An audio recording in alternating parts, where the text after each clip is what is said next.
Hey everybody, welcome back to Terminus, the Sissy Hypno ASMR video of extreme metal podcasts.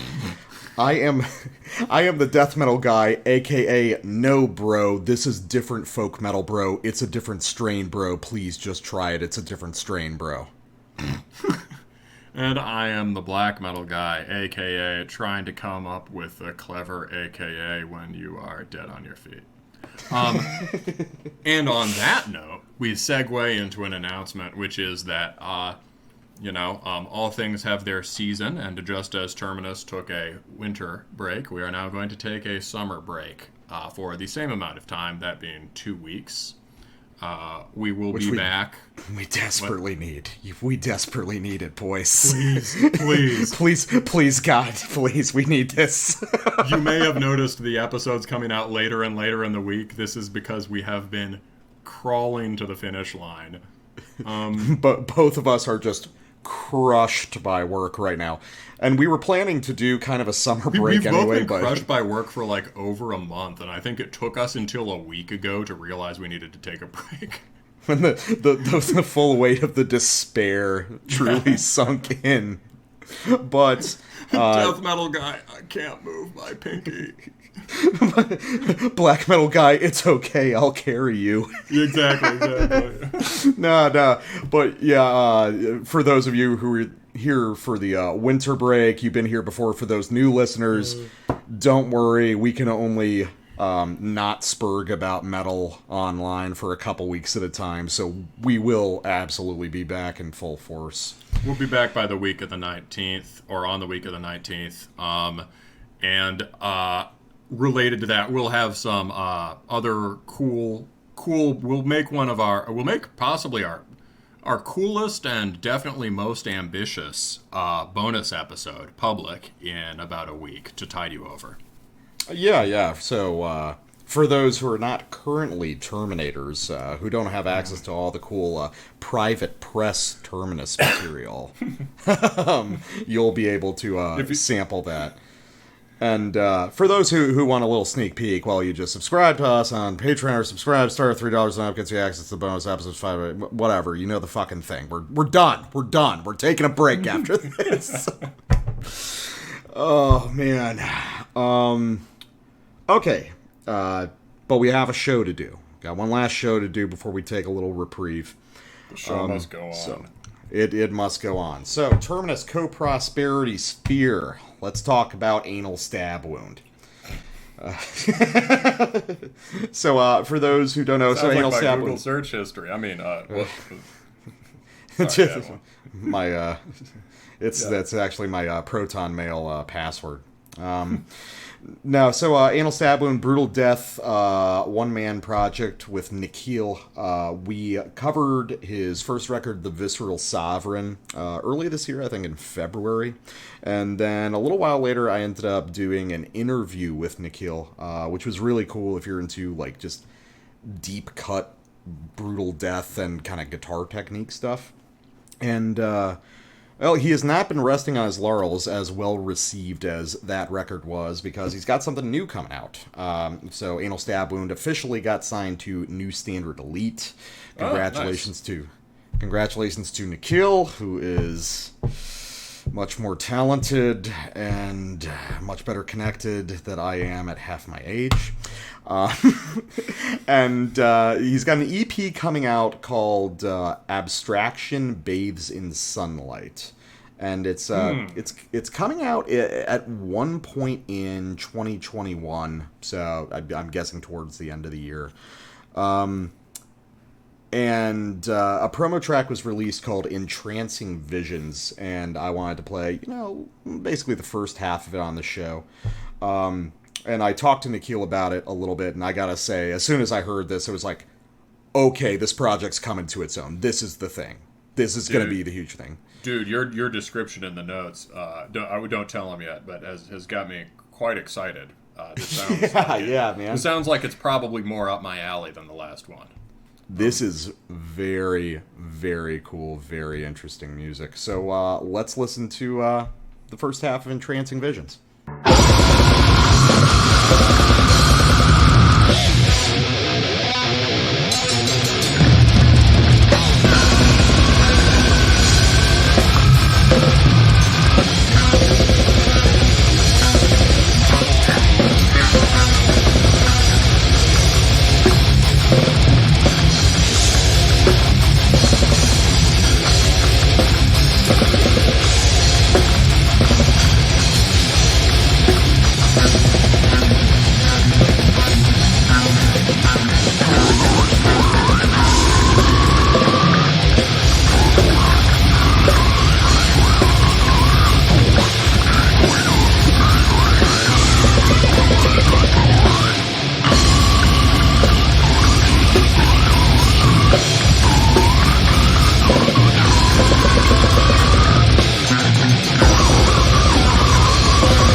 Yeah, that's pretty cool.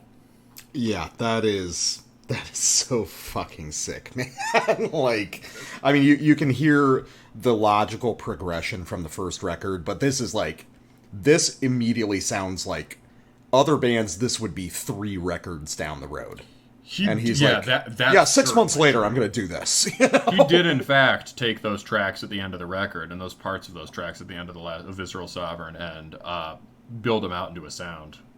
Oh yeah, it's great. I mean, and we talked a little bit about that in the interview about what he was really interested in exploring. Some of those kind of more abstract, textured, melodic ideas that he's kind of pulling bits of from like Disentomb and Defeated Sanity.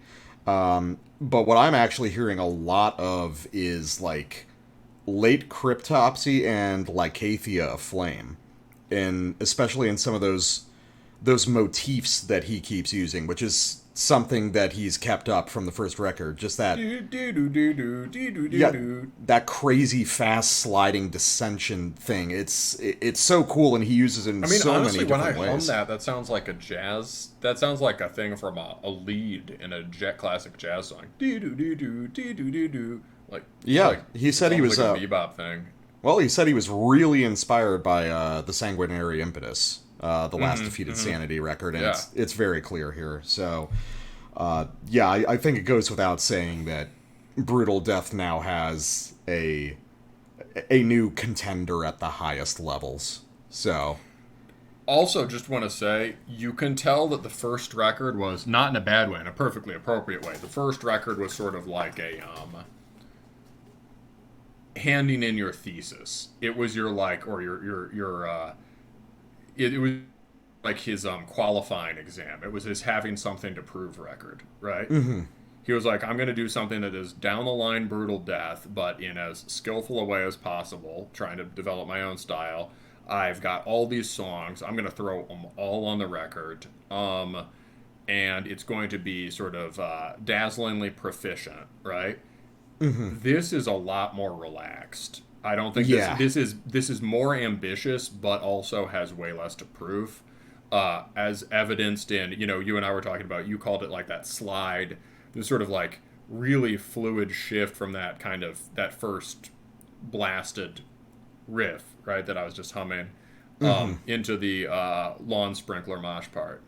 Oh man, that little 3-second section of that rapid deceleration, moving through so many different sort of ostinato note values on the drums is like, holy shit, that's high level. And then you're just basically on a double time beatdown groove. Like, I'm sure it's rhythmically more complex, but it works on the same immediate level. Like, you can just windmill headbang to that, or whatever. It's very it's very physical. Yeah, and so definitely going to be covering that EP when it comes out. I'm very excited to hear what happens. So with that out of the way, today's show, we're going to go out with a bang with an extremely varied set of records. And Blackmail Guy, you got the first half, so what are we looking at? First off is one that, in a way, I've been anticipating for a long time. I'll get into that. But this is by Sxuperion. It's Auscultating Astral Monuments, out on Bloody Mountain Records. The thing I was trying to say is, of course, just Sxuperion, and it has an X in it because that makes it look cool. Sxuperion is like some sort of quasi-religious concept invented by the dudes in, I've got to say, Revenge, Conqueror and Revenge, if not Blasphemy before them. But it's some sort of like old school war metal thing that still gets referenced a lot. This is war metal, although not really particularly oriented towards any of the things we usually associate with that term. Yeah. And the next one, this is one we've been, this is a project we've heard a fair amount about, have been anticipating for a while, and this is Blinding Sun's The Magic Mountain, named after the Mon novel of the same title, And this is out on tape on Pallid Vesture and out on LP and digital on Death Shadow. Death Shadow. There's your metal label name. Yeah, I was thinking about that. I was like, in the entire list of like random that is definitely one of those random metal name generator names. Mm-hmm. But in the entire list, that's good. That's stupid smart. Yeah, it definitely is. All right, and then after a break, we'll get to my side of the show. First up, we're going to have HellLight with Until the Silence Embraces out on Solitude Productions. And if you know anything about that label, you know what we're looking at. We are looking at Romantic Funeral Doom. A record from Solitude we covered about a month ago. It was all right. It had some distinctive features, but I'm kind of digging into the style, trying to figure out the nuts and bolts of it, what makes it good, and I think on this one we found something pretty solid and pretty promising, which makes me reevaluate the whole Romantic Funeral Doom thing just a little bit. Right. And then wrapping up the episode, since we've been trying to expand the boundaries of how we define extreme metal a little bit, we have in a sense, a very extreme traditional heavy metal record by Eisenhand, a young band from Austria, with their debut record Fires Within out on Dying Victims Productions. So if you are into the whole new wave of traditional heavy metal, if you're into Cromlech, if you're into metal punk, into any of those sorts of things, stick around to the end of the episode. You're going to find something that you'll really appreciate. Guess what? I'm into all of those things.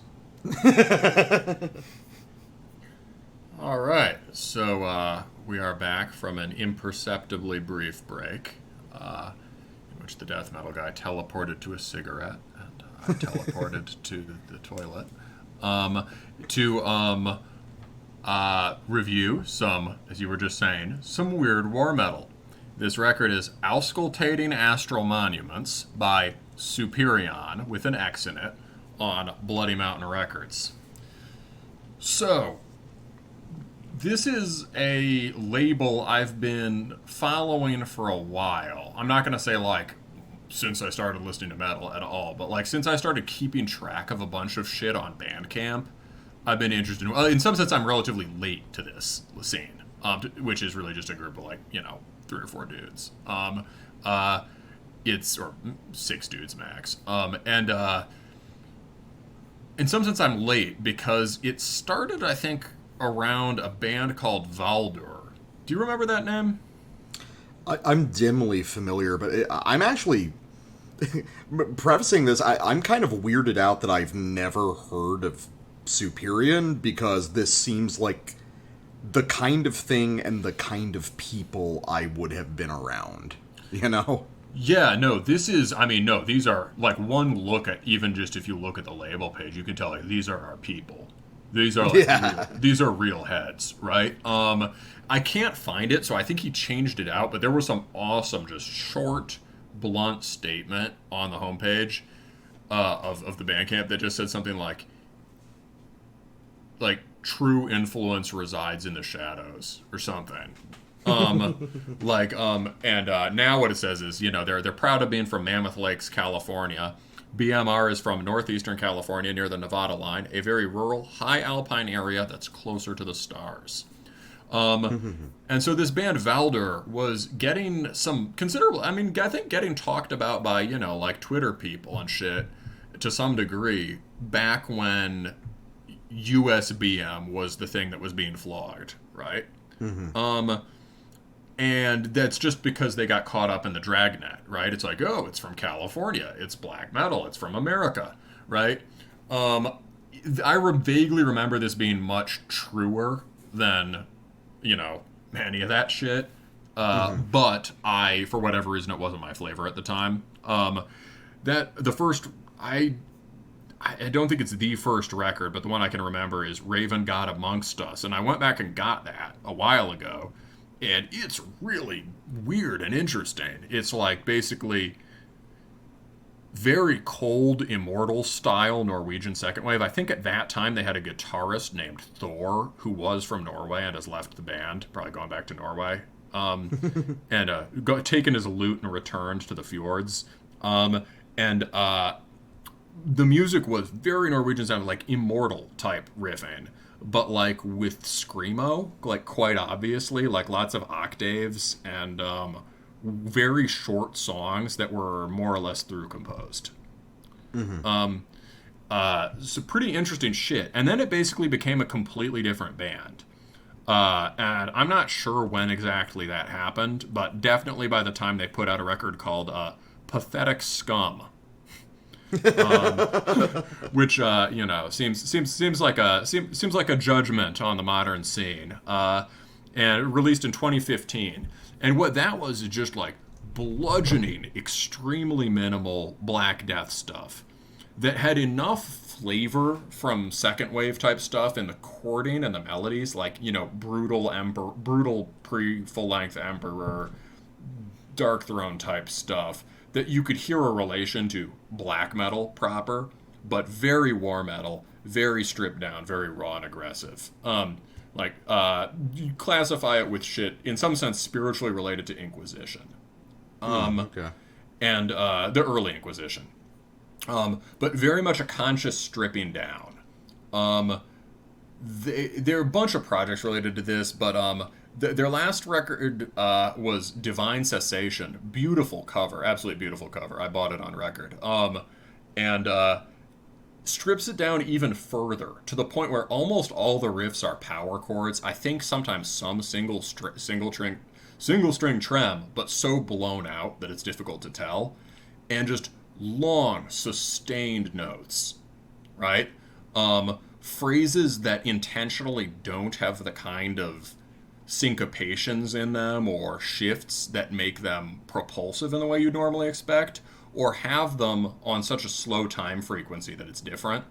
Even though it's mostly blasting a double bass and shit, but and there are occasional like big riff style passages of just conventionally aggressive, intense stuff, just cool riffs with lots of power chords in them and shit like that. But it's really stripped down, and they're really emphasizing stuff like reverb and tone in a way that black metal bands don't, and in a way that's very different from cavernous death metal. And Sxuperion, one of the reasons you haven't heard of it is that it's kind of the side project. I think it's the guy Matt who runs the label, and he's one of the long-standing member of Valdur. And this is just him. Sonically, it's clearly extremely related to the ideas that have been on the newer Valdur stuff. And it's continuing this process of stripping down. What fascinates me about this label was that process of paring away. So by like, you could tell he was experimenting with a sound on Sxuperion, on the last couple, on like Cosmic Void and Endless Spiritual Embodiment. And it got even more minimal, to the point where it was almost like, to the point where in some ways it was like off and boring, right? Because he was working out what the sound was. But well, this is a man with an idea and who has serious reverence for the power chord, the blast beat, serious interest in tone, and who is kind of waging war on the increasingly annoying cult of the big catchy riff, quote unquote, that has taken over black metal now. And I was like, I want to see where this is going. And boy, has it gone to a cool place. That was a lot, but I've been waiting to say that. No, I've been literally waiting for like 5 years. Like I've had a take on this band sitting around for a really long time. So sorry about that, dude. I appreciate the room. And you just didn't feel like telling me about them. Yeah. So how do you feel? I like it a lot. It sounds like Rites of Thy Degringolade. A band that nobody fucking cares about anymore, but was... Well, I mean, nobody really cared about them in their heyday, so to speak, either, but they were extremely cool. You might want to remind people what Rites is in relation to some bands they know.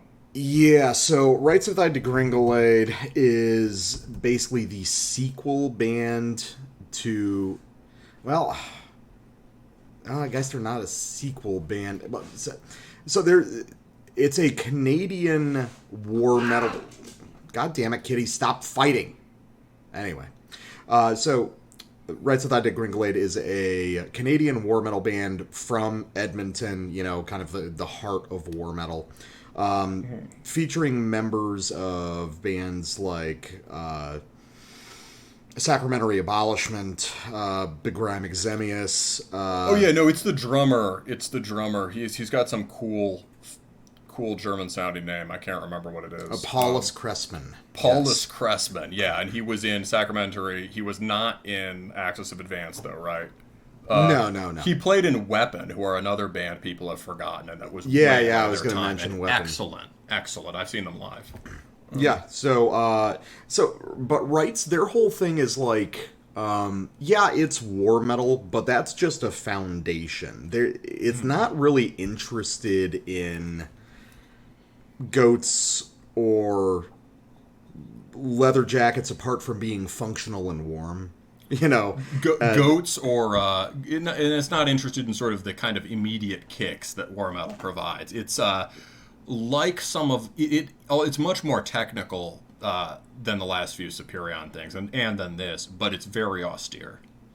Yes, austere and yet very, very complicated and challenging at the same time. Very thrashy, but without any of the fun of thrash. You know, thank God. Yeah, no, it's super cool, very bizarre music. I had a copy of Totality back in the day that was just such a sick record. I should listen to them more, but it is also kind of deeply unpleasant to listen to because it's just so wonky and weird. I think the only mode you would put that on is if you like have bracketed out some time to like sort of like, you know, like I'm going to like be sinister and sit in my room with my shirt off reading Nietzsche or something. Or lifting. You could lift to it. Yes, yes. So that was the band that I thought this band, Sxuperion, resembled the most in terms of, like, known war metal quantities. But, so, Wright's whole thing is basing their songs around certain sort of bizarre rhythmic ideas or kind of sound objects, whereas Sxuperion is basing it off this very distinct riffing style, which is sort of a strange merger of almost primitive, like, death metal single string ideas. Yeah. But with these big kind of droning octaves kind of lurking behind it. You know, there's multiple times on this record where you'll have... Oh, you think he's playing octaves? I think there's something strange going on. I think there's some sort of odd, maybe, effect that he's using, like maybe an octave pedal or something like that. Because there's a lot of mass to this music, despite how kind of ghostly it can be. Yes. But there's huge stretches of this record where you'll hear entire riffs where an additional guitar line is just playing a single open note underneath the entire thing. Yeah. And the effect is something that's completely idiosyncratic. And also, this is perhaps the first war metal band I've ever heard that we can describe with your nomenclature, extreme dark side weed energy. This God, yes. This is total dark side weed energy here. Oh my God. We have barricaded ourselves in our citadel in mountainous East California with all of the good weed. I am hotboxing in a dungeon right now. Yes, exactly. Like, if you want my weed, you're going to have to deal with the 50 cal pointed at the path up the mountain. Yes. So, all right. So, well, now we've talked in abstract terms so much. Let's do the first sample, which is actually one of my later ones, but you pulled it up front because it's a good example of the kind of drone riffing we're going to be talking about on this. So this is off the 7th track called Initiative Reactor. And this section is just really representative of this very unique guitar style that's clearly, I can tell, I mean, I haven't heard previous Sxuperion releases, but I can tell this is a a very deliberately crafted guitar technique that this guy has probably been iterating on since the beginning of this project. Yes. And it's distinct, and people should pay attention to it if they're into very kind of outsider, at least for metal, guitar technique. So, let's go.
Oh, I get why you like this so much. It's death metal hate forest.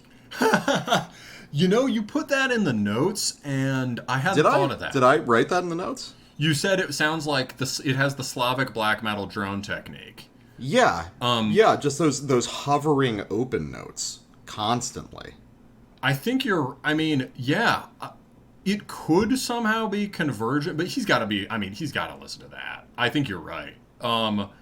It's also just it's the most famous example of that in metal is the single sustained tone under Purity for the whole record.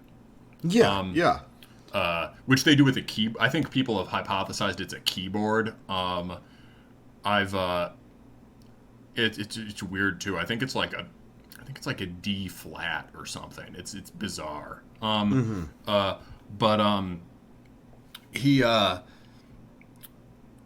He's got the drone string thing, and even the phrasing there. Is that what you were picking up on? I only noticed that once you wrote that in the notes, but the phrasing, those cascading melodies, that was really Hate Forest, wasn't it? Well, yeah, it's like that, and also you've got that element, and you've also got the kind of like blown out reverbed growls, which remind me of like the first Hate Forest demo. Yeah. The Scythia stuff, yep. Yeah, Scythia. And what this also reminds me of, now that I'm thinking of it, is the very first Ruins of Beverast, Unlock the Shrine. Oh, I bet he loves Ruins of Beverast. Yeah. But Unlock the Shrine is like, that's kind of like the forgotten Beverast record, because everyone listens to Rain Upon the Empyrean, but not a lot of people go back to the very first one, which is a lot more like of a metal record than most of what would happen. If you just took the blast parts on Rain Upon the Impure, right? This is kind of like those, in that like von Meilenwald's blast riffs do not work like black metal riffs or even like metal riffs. These are more conspicuously metal, but they're definitely weird. Well, and they're more conspicuously metal, and I think that as far as like note choice goes, a lot of it has more to do with real just old school death metal. Like even kind of like death thrash stuff. You can hear like little bits of incantation here and there, but I would even go to stuff like, I don't know, Massacre or something. Obviously the rhythmic configurations are completely different and the overall effect is completely different. But if you just break it down into the nuts and bolts of melodic intervals, a lot of this is not really what you hear on, kind of modern, very blown out extreme war metal stuff. No. I mean, what's fascinating is, like, even this, which is super minimal, right? It's one riff, although I think I think there are a number of variations on it that change very organically. Mm-hmm. Yeah, he's changing it constantly. And so there are all these cool sound objects that drop in over it. He's clearly spent a lot of time lately working with analog keys. I think he's really into this kind of, like, Dune aesthetic, sort of, kind of like the Terminus aesthetic. I bet he likes Book of the New Sun and shit.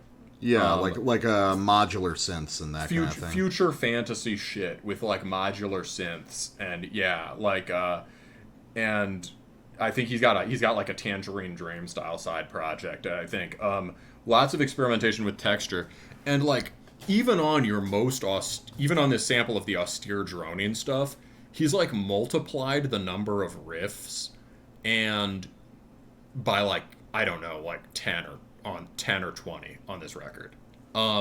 Yeah. And he has, you can tell, like, it's like he suddenly flicked on the light. He'd been planning to, and he suddenly flicked on the lights, and it's just a really different color from how it was before. It's like, there are tons of riffs on this record, and they're all structured, drawing exactly on the principles he laid out in those really ascetic recordings. Mm-hmm. But suddenly, like, the riffs are all firing in exactly the way that the sort of satisfying, headbangy way that you expect riffs to fire, right? Which is funny because they're not riffs that operate in the way extreme metal riffs do at all. I guess I just mean the way that, like, we like, I get that. Yeah, but what I think is so cool about this record is that he's really fundamentally what you've got is a record built out of, like, at least half ideas or half components that aren't really metallic in the way that we understand them, but in aggregate create this incredibly extreme heavy metal record.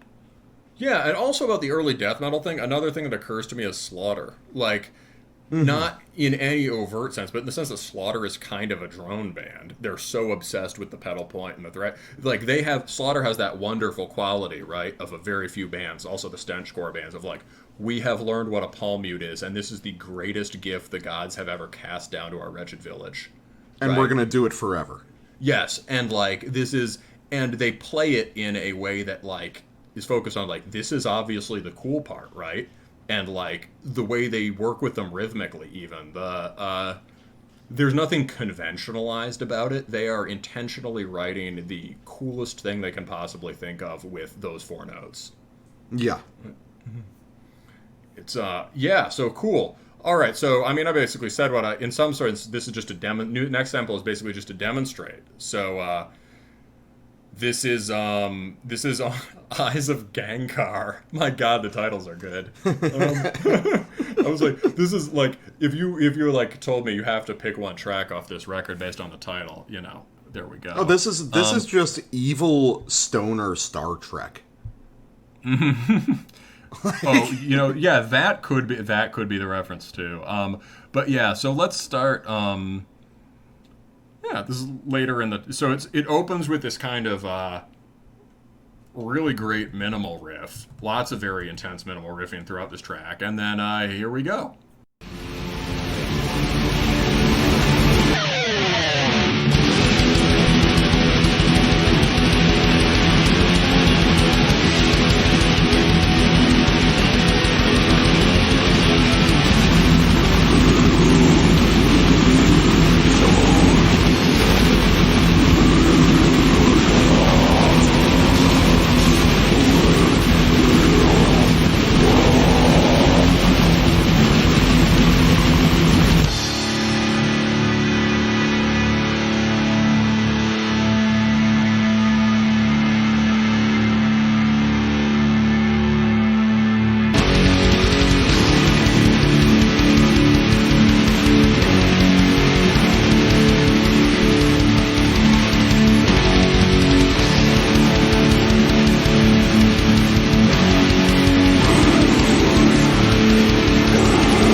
you go. Right? That's a great, that last riff is so cool. That's a great example of like having that quality of that in a quote unquote naive way of immediately encountering palm mutes and certain ideas. And it's like, well, why don't I just do this obviously cool thing? Like, in terms of the basic thing going on there, that could be a early 2000s melodic metalcore riff. Oh yeah, yeah, it definitely could be. But everything about it has, and I doubt that's what he was going for per se, but like, it comes from the same place of like laying hold, as corny as a lot of that shit was, and sometimes they were like punk dudes encountering metal from the outside and sort of hearing these ideas for the first time. Mm-hmm. And so some of the cool thing about it, when there's cool stuff about it, part of it is just that like, say they get certain things being cool in this kind of riff that metalheads shy away from, right? And this guy has laid hold of that similar kind of reptile brain approach. Well, I mean, the other thing that makes it so compelling, it's like, it resembles so many things we've heard before, but ultimately the thing that makes it so special is the sheer austerity of it. Mm-hmm. The sort of boldness and confidence required to be like, okay, so I'm going to do the fast double time open note chug Slayer style, and it's going to be 2 notes. The turnaround on it's going to be 2 notes. I just picked the 2 coolest notes. No, I'm not going to make it more complicated. I can play something more complicated, but I'm not going to do it. This is what I wanted from this riff, I mean, even simplicity from Maximum Effect, even just the way he's palm muting that chug there, but then deliberately playing the melodic notes as leads, as if he's going to do a more elaborate kind of like Rain and Blood riff. Mm-hmm. He's not. He's just doing that so he can do that kind of pinch. Yeah, it really is. The pacing of this record, the way these songs are developed are really interesting, because these songs are not songs in a very good way. They're these are all kind of isolated fragments in the same space, But it's a very continuous space. Oh yeah, no, it's all rigorously oriented around the same aesthetic and everything, but it's also it's like, you got albums where it's like you kind of shuffle the songs, you got albums you got to listen to as a whole piece. It's like, even listening to this front to back, you don't feel like you're getting the full picture. But not necessarily in a bad way. You're listening to samples of this incredible sort of internal creative world this guy is experiencing. Mm-hmm. And he's giving you access to little snapshots of it, but you don't get the whole thing. And it's perhaps more intriguing as a result, I think.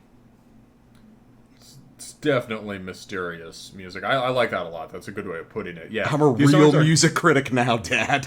these songs are definitely episodic. It's episodic. It's like, this is a series of things happening.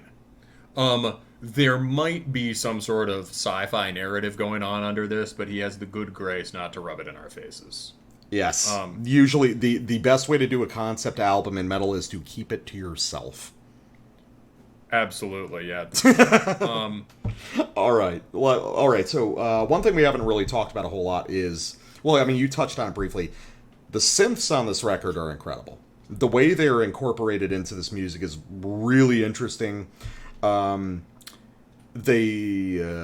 displays kind of an admirable restraint with them, where he doesn't feel the need to have them constantly incorporated throughout the song, and even the synth riffs, so to speak, on any given moment are, they're not even necessarily tied to the guitar riff in the way that you would hear in a lot of bands incorporating synths in extreme metal. So here's a sample off Ophanum Mechanical Drive. Again, extremely cool title. And I want to draw attention to the way the synths in this passage kind of shimmer around the edges of the riffs. They're not, wedded to the riffs. And I think that has to do with, I think you had the right call, these are probably all analog synths. Because there's certain textures that they produce that you can get from digital simulations, but they're so painstaking to produce, most people don't bother with it. Yeah, let's check it out. It's really cool. All right.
So I think one of the things that this guy has really mastered that a lot of people could take cues from, excuse me, is that when he's using these synths, he is using that instrument to its own strengths. You know, he is not attempting to do guitar things with a synth or kind of orchestral backing, quote unquote, with a synth. He is using an analog synth, or at least a really compelling simulation of one, to do things. For sure. I would be very surprised if he wasn't using one. I think he's probably written that on things before, like specified it, but like. Oh, okay. I'll get back to it. You keep talking. Yeah. Well, yeah, no, it's just, but he understands that instrument and that specific style of synth has things that it's extremely good at, and it has limitations, as every different instrument does. So he is just using the kind of material capabilities of that instrument to its fullest advantage. You know, it's synths in a lot of extreme metal have a tendency to blare. These really don't blare. You know, these are, like you said, related to one of his side projects, something much closer to Tangerine Dream than they are what you think of as a metal synth. And there's definitely a lot of ways where that could go wrong, but he's got this very artful sense of structure in his music that allows those ideas to coexist with these really fucking gnarly war metal ideas in a way that makes it sound kind of unlike anything else. Yeah. I loved how he had that kind of like call and response thing going on where like he you'd have the riff. He had that kind of major key riff on the guitar, and then the keys are just doing this kind of Celtic drone thing under it in this slower time. And you can tell he's also just playing with subtle things that a lot of people aren't even going to appreciate. You know, just little variations on like attack and decay on those individual tones. You know, you can tell that these synths are played. They are not programmed. Yeah, and I think that's an important thing for metal people to think about. Like, it is, like, the idea that Emperor was using kind of Casio-type synths at the time was a function of strict limitations. You know, like, analog synths are really expensive. No shit. And I think they've become less expensive now, but I think to some degree. But for a long time, it was like it wasn't like the guys in Emperor couldn't have afforded analog synths, but if they did, they would have had to have an analog synth band. Right? Yeah, but the guys in Emperor were using their synths as a theoretical replacement for Yes. an orchestra. Yes, and they did it in a way where, because it was, in some sense, because the synths they were using were quote unquote worse than synths have used since, but also like probably the best they could get for digital at the time. It sounds good and cool. Yeah. Right? And also because they were great, at least on the early stuff, and also because and still sounds very lo-fi, right? Nailing that kind of approach to synth since then, and we've probably reviewed bands that have done it well on here, and there are bands that do it here and there, but it's difficult. This guy listens to synths as electronic music people listen to synths. Yes. And he listens to it as like industrial people and post-punk people listen to synth and whatever. Well, this right? guy, and even without the synths, you can tell this guy is very seriously listening to deep cut electronic and industrial music. Yeah, for sure. So it's like, unlike metal people, a lot of metal people, he really knows how to work with this stuff in a primary way. So that's another Ruins of Everest comparison. Yeah. Anyway, last track. We've said a bunch about this. Really, you said the most epic shit probably 5 minutes ago, but we rolled on. So, as far as places to close, let's just roll out on this. Obviously, if I was going to pick a track at random, I didn't. I picked these parts very deliberately. Actually, no, I picked this one at random because of the cool title. This one is Licentious Arbitrator, and it's a short track, and it fucking sounds like a licentious arbitrator. Let's go.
From a extended break talking about various traumatic weed-related experiences to discuss, on from some weird war metal to some arty black metal. This time by Blinding Sun, whose record The Magic Mountain is out now on Pallid Vesture on tape and Death Shadow on LP and digital.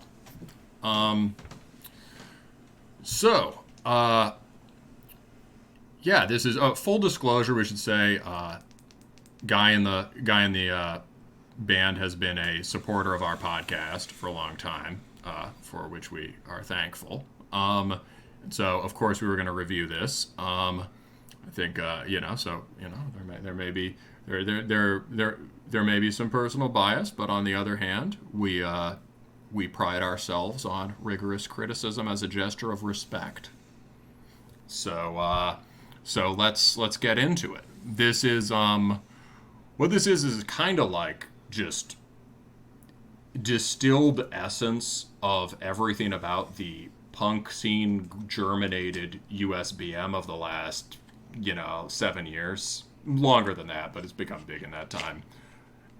Distilled down and then used as the base for very, very sophisticated kind of refined music. What did you make of it? This is interesting. So The closest comparison I would make, as far as something we've covered on the show, would be the Strix Ascesis record that we covered several months back. I think the first track for sure. Yeah. Yeah, and I think there's touches of it, at least not in that they sound like each other, but there's a similar DNA going on. So you've got a thoroughly modern style of black metal that still has periodic dips towards the second wave, combined with a truly informed understanding of emo and Indian post-rock, which finds its way in. I will concede there is definitely emo on this, especially the first fucking riff on the record. There's no other way to describe it. Like, that's literally an emo riff. Yeah. But the difference ultimately between those two is in the structure and the presentation. So, not to turn this into just a comparison in two bands, but for instance, Strix Ascesis is clearly based off...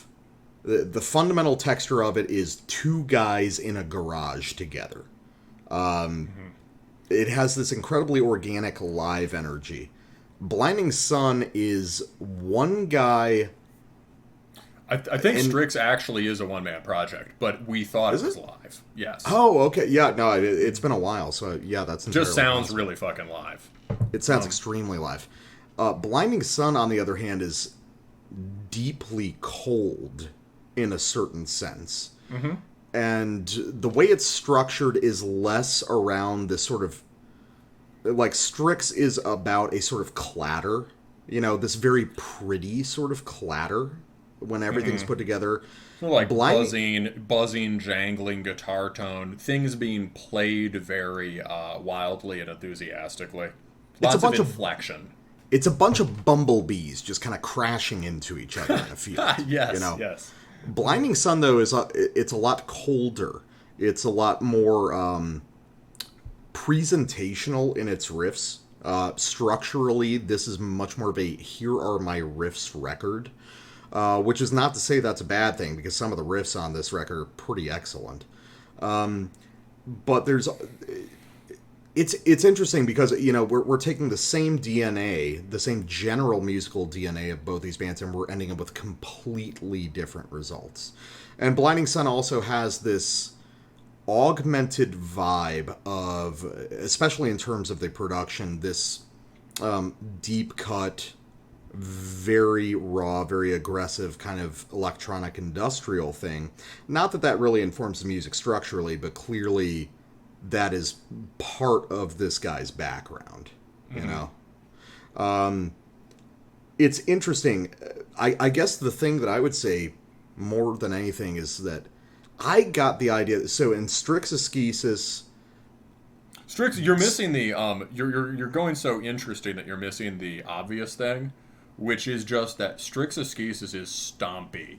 Stompy. Haha. Stompy also sounds very, like, pagan. Like... epitome of stompy sounding pagan forest black metal as heard by American punks, right? It's just like lots of just 1-2, just like bashing 1-2 mid-tempo beats. This is very just smooth, even, sort of muted blasting. Yeah, but and some slow parts. Yeah.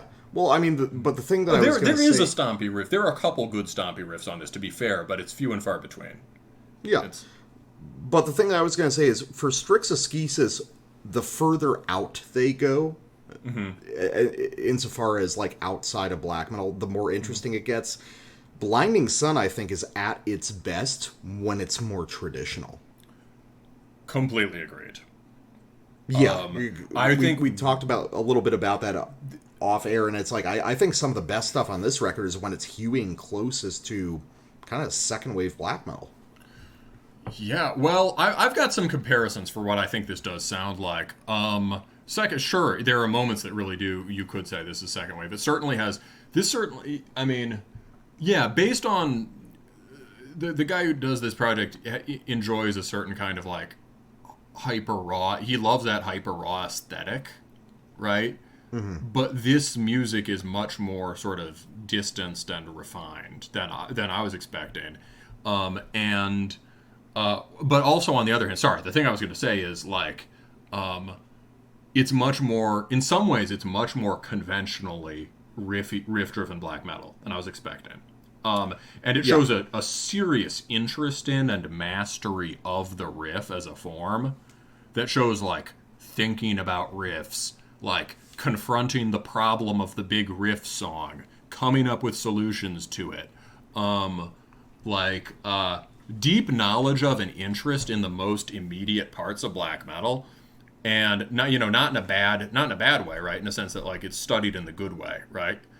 But then when this music becomes most sort of conspicuously arty, right? It's at its weakest. Yeah, no, I agree. I think this is it's sort of the opposite of what you typically see in music with this kind of DNA, because in a lot of this sort of thing that there's not a name for, it's not post-black, it's something different. You're talking about a general it's bands in various different styles, but we know what you're talking about, sort of like raw lo-fi avant-garde stuff. Right. Yeah, but even in a more meta sense, insofar as that style goes, a lot of it, and I would say maybe at this point, damn near maybe over 50% of it, is done by guys who are coming from maybe a punk or hardcore background outside looking into black metal. This feels like a very genuine and dedicated black metal guy looking out and trying to solve the problem or square the circle of how do I fold in these other elements that I'm interested in, but I just don't like the execution of over the years. Oh, yeah. No, there's definitely a way. I've seen some people comparing it to like post-punk and whatever. Well, clearly he listens to that, right? But I've also seen comparisons to post-black or something. Clearly he doesn't listen to that, right? This isn't post-black, no. But it is moving in parallel to a bunch of sort of trendier attempts to produce similar ideas. Anyway, we better show them how it sounds. I guess we should. We're tired and legally dead. All right, so it wells up from depths without a special cause. One thing that I like a lot about this record is that there's a multitude of different kinds of riffs and riffing styles employed. And some of the most exciting moments are like on this sample where there's just a big array of them, laid out very quickly. Like I said, this has that auteur quality of these are my riffs laid out from end to end, which, of course, is a totally viable way to make extreme metal. The big one I want to draw attention to, though, is there's going to be a big kind of drop into complete silence before things slow down and get a little more atmospheric. But the riff immediately before that drop sounds like a primitive, like, bootleg Take demo before even the first record was out. And it's one of the coolest riffs on the record, and I think expanding on some of these more traditional ideas would be a great direction.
it's funny talking about a sample and being like, I want you to pay attention to the riff before something happens. And that's pretty hard to mark out, but as soon as it hit, you were just like, oh, this is fucking awesome. I was like, yes, that's the riff.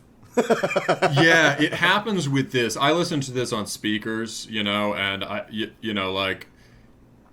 it happens when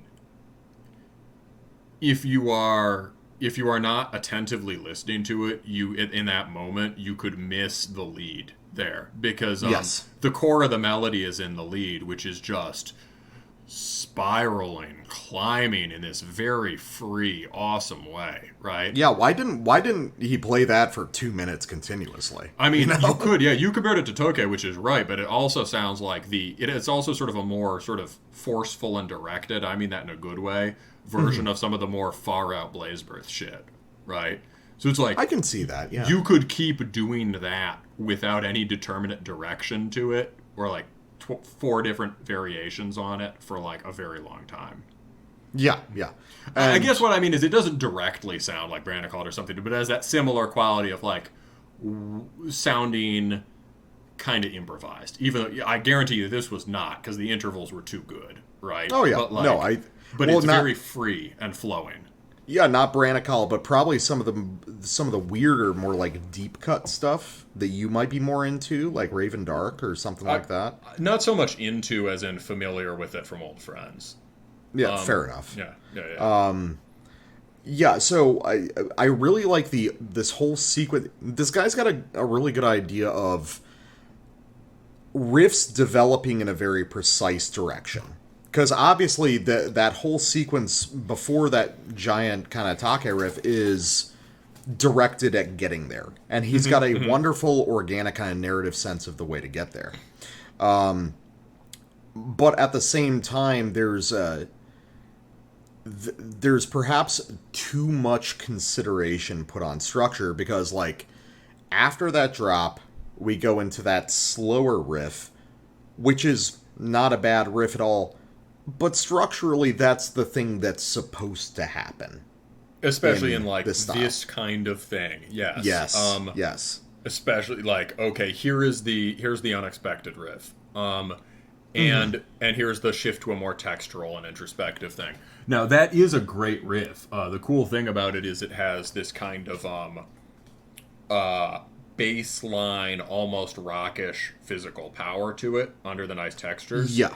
And the textures are great too, and you can hear the I was saying that part really sounds like some of the best parts on the Sxuperion record. Yeah. No, it's it's weird because I'm a little bit torn, because it's like there's nothing wrong with adhering to a sort of standardized, pleasing structure. I have more time for that than you do, I think. But there's things about this record that I like ABC. I like ABC if it's done right. But I like really dumb shit like grid written black metal riffs. Yeah. Fair. I know what you mean. Yeah. So, but I guess my thing is like, okay, so it's a conventional structure, that's fine and everything, but there's so many things about this music that point to greater ideas kind of outside of itself, and greater ideas in terms of guitar arrangement, that there's points where that happens and it's like, I mean, maybe more creative choices could be made. You can break away from it and probably get something even better out of it. Yeah, I think it's just working on realizing. I mean, this is all bands are like this, right? This is the first full length, right? And a band is a process of trying to find where the centers of gravity are and then building on those. And the centers of gravity don't always turn out to be where you thought they were. Yeah, that's been my experience. Doing a bunch of bands over the years, it's like you start a band as one thing, and then it finds itself, and you have to go along with it. Yeah, for sure. While we're on this phase of the record, the earlier stuff, I think our guy was curious to know how this relates to the outlaw rock thing. Apparently some people have compared this record, says noted touches of Americana, which I can certainly hear, especially on the early stuff. I think this Does this qualify as outlaw rock? Is that one of those questions to the air that you're going to answer yourself, or is that for me? No, I'm interested in your opinion. I mean, I think I have an answer to it, but like, I'm interested in your opinion. I think it's, My answer is not quite, but my idea of outlaw rock is a little bit different from yours. yeah, but I agree, not quite. I mean, I think it's drawing on basically all the same raw material, but and there are parts on this record would sort of, kind of jangling country, folk, punk, black metal, rock influenced mid-tempo stompy stuff, whatever. There's certainly parts that sound like that. Certainly parts at the beginning of this record, right? There's the blasty stuff that has these kind of cascading, kind of Appalachian Spring type American intervals. Mm-hmm. You could even hum Yankee kind of over it. I mean, not like in a bad way, but in a way that like it really specifically major key, but in a way that sounds American. Yeah. You could put a fucking fife over it, right? Yeah, you gotta those big John Philip Sousa energy. Yeah. So it definitely sounds super American in parts, and it definitely is coming out of that tradition. But I think in terms of just having like the kind of rockin' energy, gorked mountain man energy, I think this is more refined. Right? I was gonna jokingly say it's not outlaw rock because I can't skate to this. Yeah, you can't really you can't really go chop down trees to it, or yell at Bigfoot to it, goddamn Bigfoot, get off my land. Ultimate outlaw rock moment. The only thing that makes Bigfoot leave is feedback. All right. Well, we'll expand on that idea later. But I would say no. I would say it certainly could be taken in that direction. But the other thing is just that like in the places where it's the most high energy, it's just more like black metal. Like it's blast centered and long flowing melody and stuff like that. Mm-hmm. Anyway, let's get to in some sense I think we got to a lot of important stuff already, but we got some more samples to go through. So this is the deafening explosion of long-gathered magazines of passion and spleen. This being a quotation, I presume, or a adaptation of passages from Thomas Mann's The Magic Mountain, the major inspiration for this record. As far as my comment on this, I think this is absolutely my favorite riff on the record. I think it is the heart and soul of the record. My only comment is I would say infinite riff, but even more than that, there are variations here. Even more than this is just the riff. Okay. Because my next sample is my the riff, so all that's right. fun. All right. Compare and contrast. Let's go.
That is lovely, isn't it? Yeah, it's very nice, and it's the comparison you made in the notes, kind of offhandedly. I didn't think about it until hearing it again, but wow, that is remarkably similar to the kind of arrangement you would have heard on that Narbaleth record we covered. Yes. Kind of like lunar and swaying and winding. That's great. Some of the riffs on this record feel demonstrative. The riff is an idea rather than coming from a place of intuitive gut feeling. This is felt, right?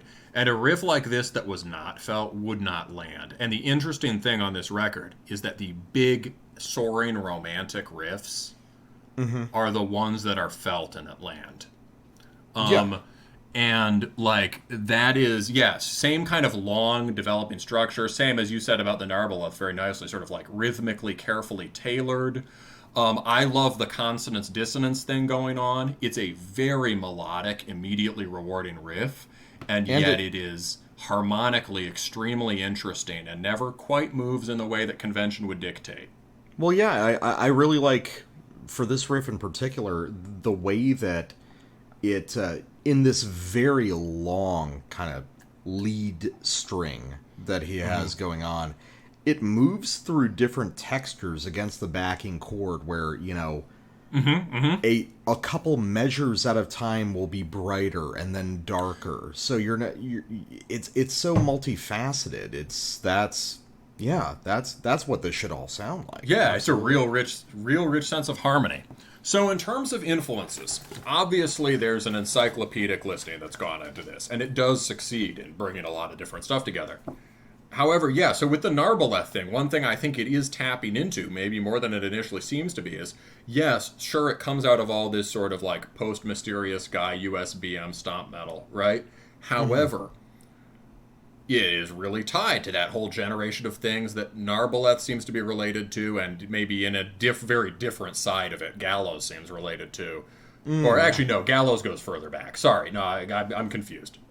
It's the Narbaleth thing, tapping into these transitional bands, the forerunners of the nowadays sound, who were all much closer to traditional second wave ideas, much closer to ideas of robust, powerful kind of riff-based black metal than what has become the ornate, various strains of ornate, flowery, big riff black metal, whether it's super raw or super polished. So Narbaleth is sort of a piece with those. This, on that episode, I named, Uvia and Arcanum as part of that. I think for this band, it's Ostutz and Owl's Blood. Especially Ostutz. Like, uncannily. So what Ostutz is, have I ever showed you Owl's Blood?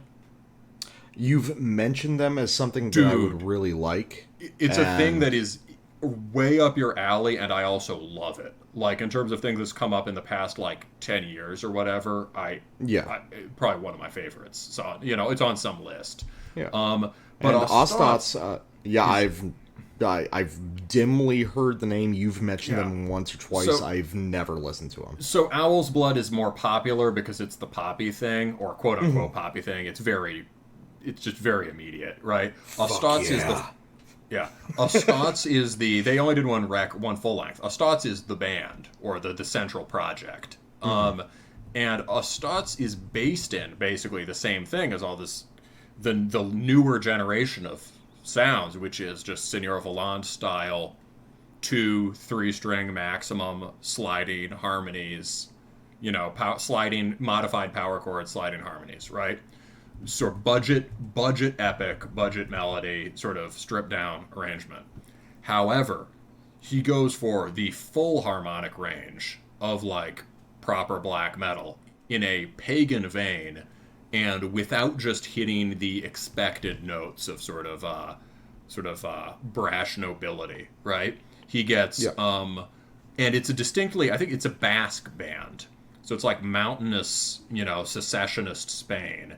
And it conveys a really unique kind of misty atmosphere with a lot of change going on in the weather. And while weird harmonies and stuff, all while delivering on gut punch shit. And at its best, the Blinding Sun record does that. Here is a sample of Ustats from Heal Argy 2015, right around the transitional time, right? Mm-hmm. But they've been putting out stuff before then. So this is Gawa 1, Malanconia from Heal Argy.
How'd you like that? That's really interesting. It's kind of, I mean, it's made for you. It's a combination of like, it's like this perfect midpoint between like austere Dutch stuff and like austere Czech stuff, like Koltov and Zivy or something.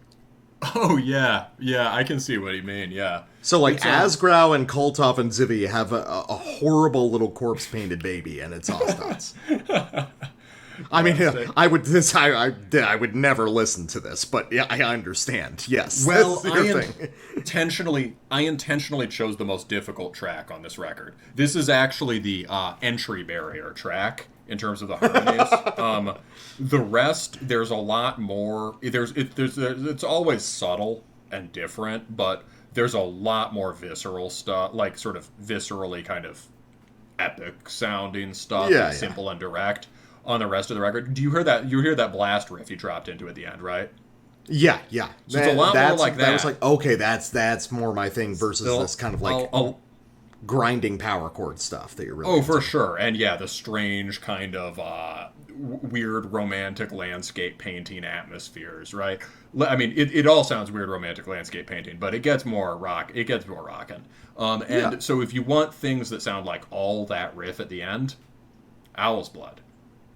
Oh, okay. I get it now. But you can also hear how, like, half the shit that's come out since then sounds like a worse version of that last riff.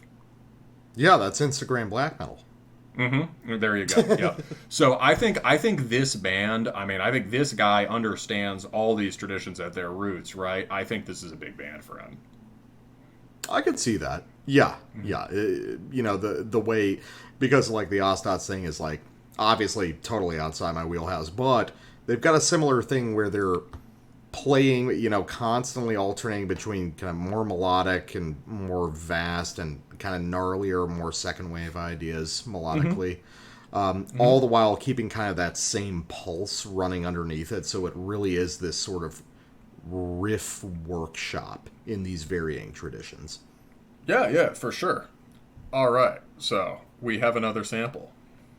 Yeah, we should probably do that. I'm being whip. I'm being like the I'm being the whip striking demon tonight because we're both so tired that we are not moving fast enough to get it. Now, fuck it, man. I can go forever. Yeah, right. Yeah. All let's right. just let's go get some meth. Yeah, man. Let's fucking do it. Yeah. Time to party. All right. So we had your favorite riff. Here's my favorite riff off this record. This is the opening of "He cries progress and changes position, misthinking it will bring relief." So this opening riff is my favorite riff on the record. And it's very distinctive in the way that it's shaped. And now that we heard your last riff, I'm like, oh, this is kind of doing a Narbaleth thing too, with a sort of extended held chord pattern at the end, in the way that Narbaleth never does 4/4. They always kick it out another measure or two.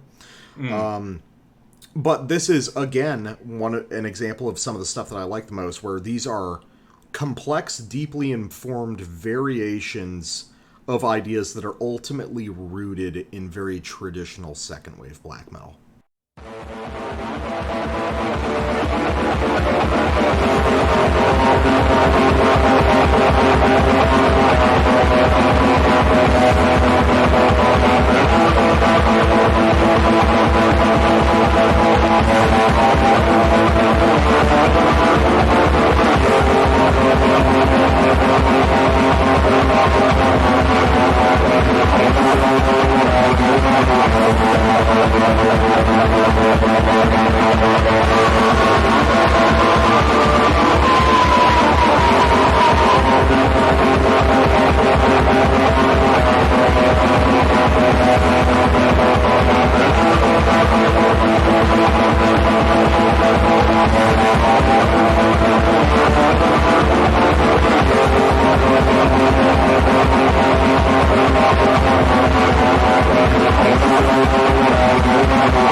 If it was Forrest, they would have played that first riff for 8 minutes.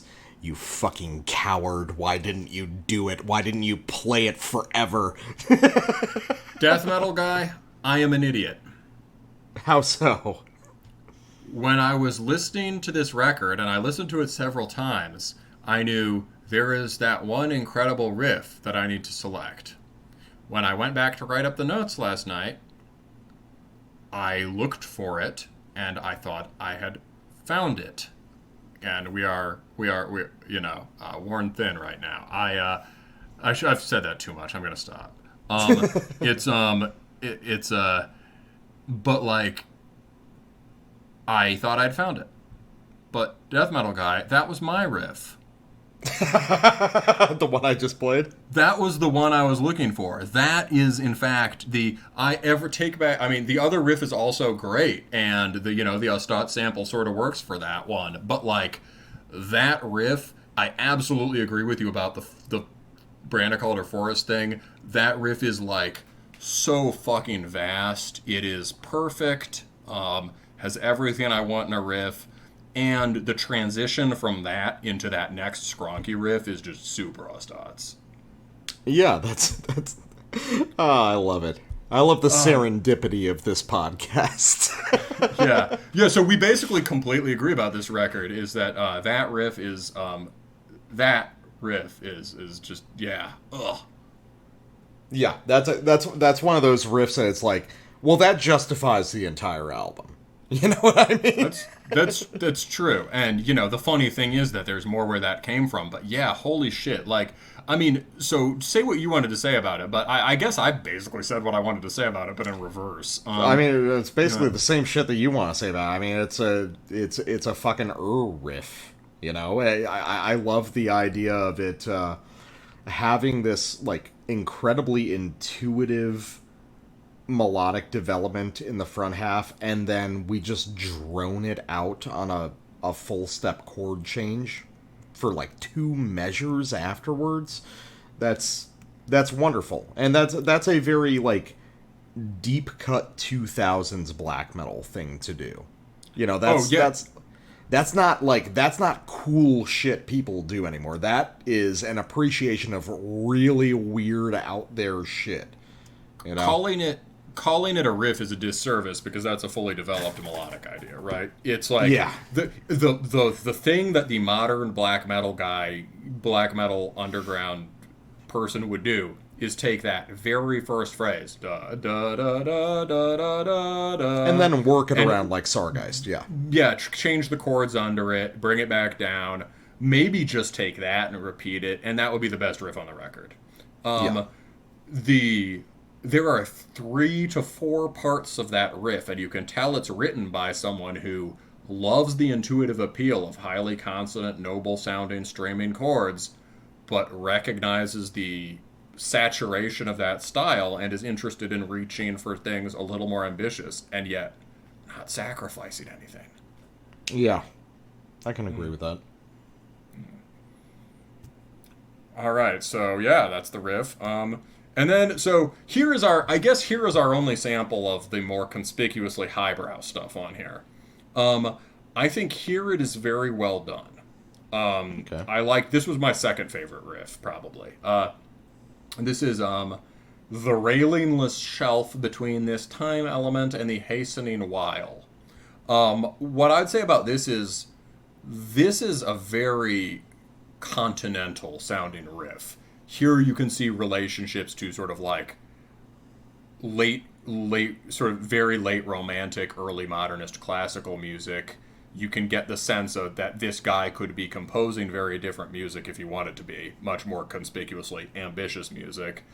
It's got the organic tones sound great here, and you can see the connection to the era of somebody like Mon or the Magic Mountain. And it has the kind of like cerebral, it has the kind of like, there's an intellectual beauty here, not in a bad way, but in an authentic way, that I think recalls the kind of high cultural stuff he's trying to reference and bind into the black metal tradition. So I think this part's great. Let's check it out.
So you could hear that really kind of cool, elaborate riff in the middle, right? With the kind of chiming open harmonies between those two string parts. Yeah.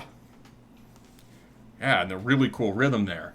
And yet it's bookended by a boring riff, right? Riffs that are a riff that is sort of arty, conspicuously arty, but in this kind of pensive, irresolute way, right? Mm-hmm. It's just sort of like goes one way, goes another way. You can tell that that's the feeling he's going for, right? It's not unintentional. He's very in control of this, right? Yeah. And it relates to the way this is dealing with novelistic spectrums of emotion and certain kinds of things that are thoroughly outside the black metal spectrum in terms of affect, right? But the middle riff kind of has that quality too, but is beautiful, right? Yeah. And you can sort of hear how the riff at the beginning and that comes back at the end, there's a sophisticated thing. That's the springboard to the other one. That riff doesn't actually really stop during the second part. It just becomes part of the harmonic weave. Mm-hmm. So yeah, that's like very sophisticated. And you know, they does this great I guess it would be counterpoint or something in the middle there, but it's awesome. So the idea that, okay, you have this sort of like deliberately humdrum, frustrated sounding riff that kind of blossoms in the middle out of itself, that's sophisticated and cool. However, if we're just listening to it as a black metal song or as a loud guitar music song, you know, like, you can wonder if there's an issue of economy. That, like, some of that idea is already communicated by the idea in the middle. Do we need the other less engaging version of it? And it might have more impact on a record where there were fewer riffs like that. Like, fewer riffs like the less good riff. Yeah, I get what you mean. It's kind of hard for me to comment on just because I feel like this whole sample is really coming out of the extended hardcore background black metal wheelhouse. So for me, the difference between those riffs is not as apparent as it is to you, but I get the general vibe. I mean, I think it really goes back to our original conceit about this record, which is, I think this is just a really good fucking black metal band. And I think the more extras it shakes off, the stronger it'll be. Yes, I think this guy couldn't write actually stupid music if he tried, right? There's intelligence built into even the most immediate riffs on here, and in some way especially them, right? But it is in those, it is seamlessly internal to the melodic idea, and it's working with the sort of the medium.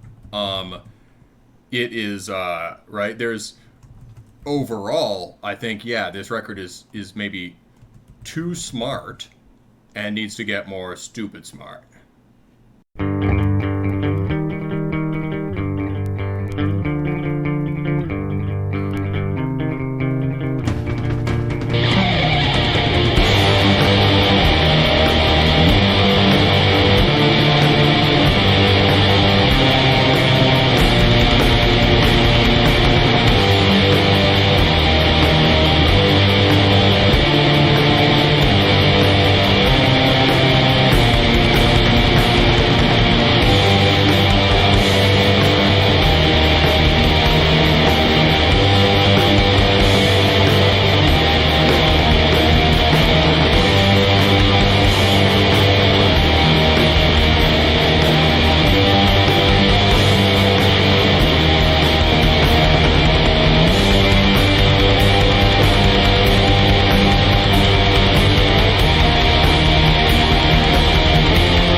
back after threatening on several episodes to play Owl's Blood by playing Owl's Blood. So we're gonna slow things down a little bit. It's like the patrician Freebird. Owl's Blood. Yeah, it's just shout out your favorite obscure band at shows. I used to do with Ajatara at random shows when I was in my teens. It's like, yeah, play a fucking Ajatara cover. Anyway, doesn't work outside of Finland, it turns out. What we're covering now is the 7th full length by HellLight. This is a Brazilian funeral doom band that actually stretches all the way back to 96. So that's actually pretty deep cut. That's pretty like original extreme metal band. Yeah, that's damn close to like origin of funeral doom stuff, honestly. Yeah. I think that what happened, although I'm not experienced with this band, that they may have started in a more doom death direction and then moved on and become more funeral doom. Because there was a pretty big gap between the first demo and the full length, and the second full length from 2008 is just called Funeral Doom, which is that's pretty fucking ambitious in a world where skepticism and Therachathon exist. But I respect I respect the motivation behind it. So, brief thing that I feel like I have to do every time we bring a South American band on the show.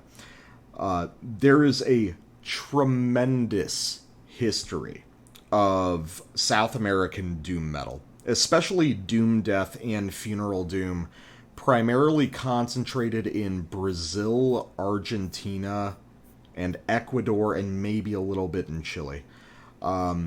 But, as usual, as I've brought up several times, bands from the global south with limited distribution always have a tremendously hard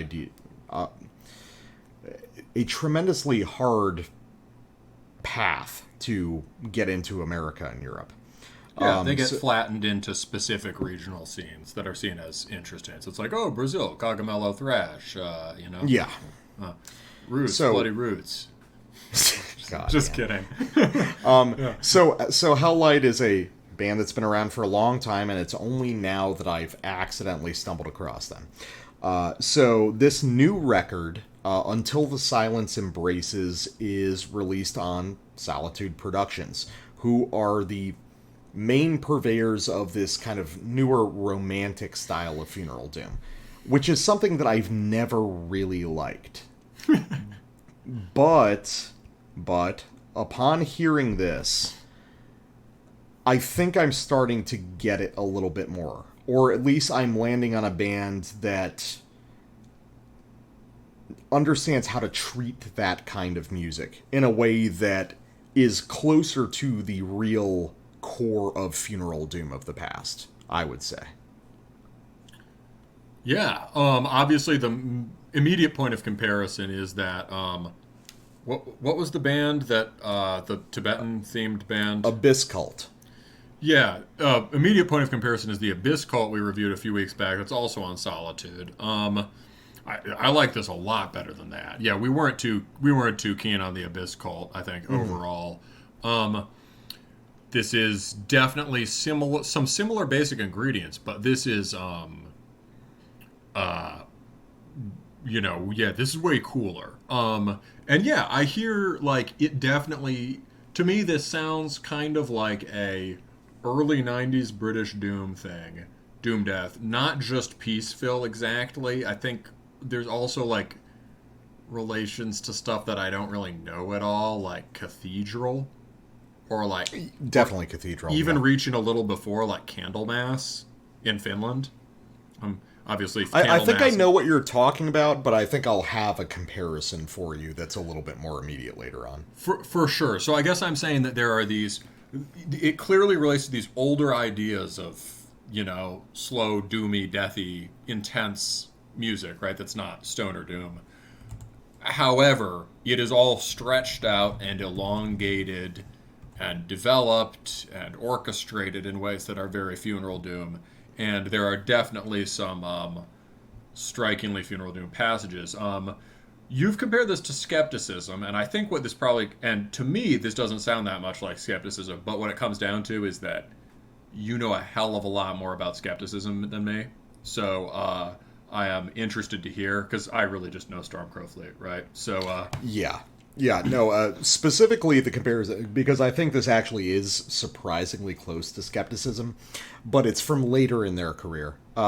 Specifically, like, the record Alloy and On. Like, Alloy, Ordeal, and from what I've heard, a little bit like the newest Skepticism record that's coming out a little bit later this year.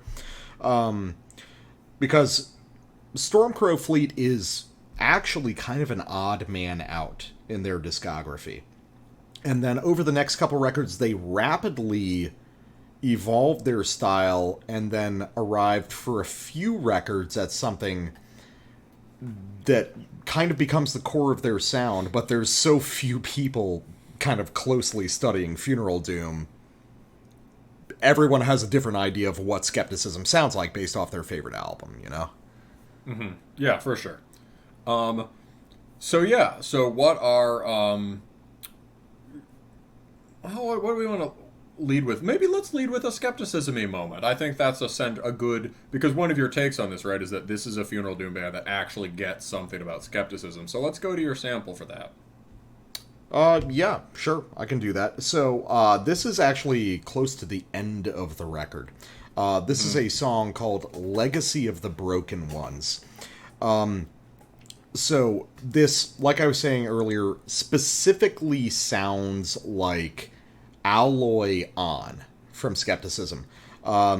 So, structurally and in terms of the harmonic language involved, this is simpler than what Skepticism does, which is not really a diss, because Skepticism is better than everybody ever, forever. But what this band, HellLight, does is they pay attention to some of these subtle elements of later Skepticism, like this deeply minimal guitar performance where they don't feel the need to back some of these winding lead riffs with big doom chords to make it heavy. Interesting kind of harmonic language that approaches major key at times, a kind of staggered organic drum performance. It's all just closer to the source material than a lot of people might realize at first.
Yeah, so it's the dum da da da, yeah, dum dum dum dum da da dum da da dum, right?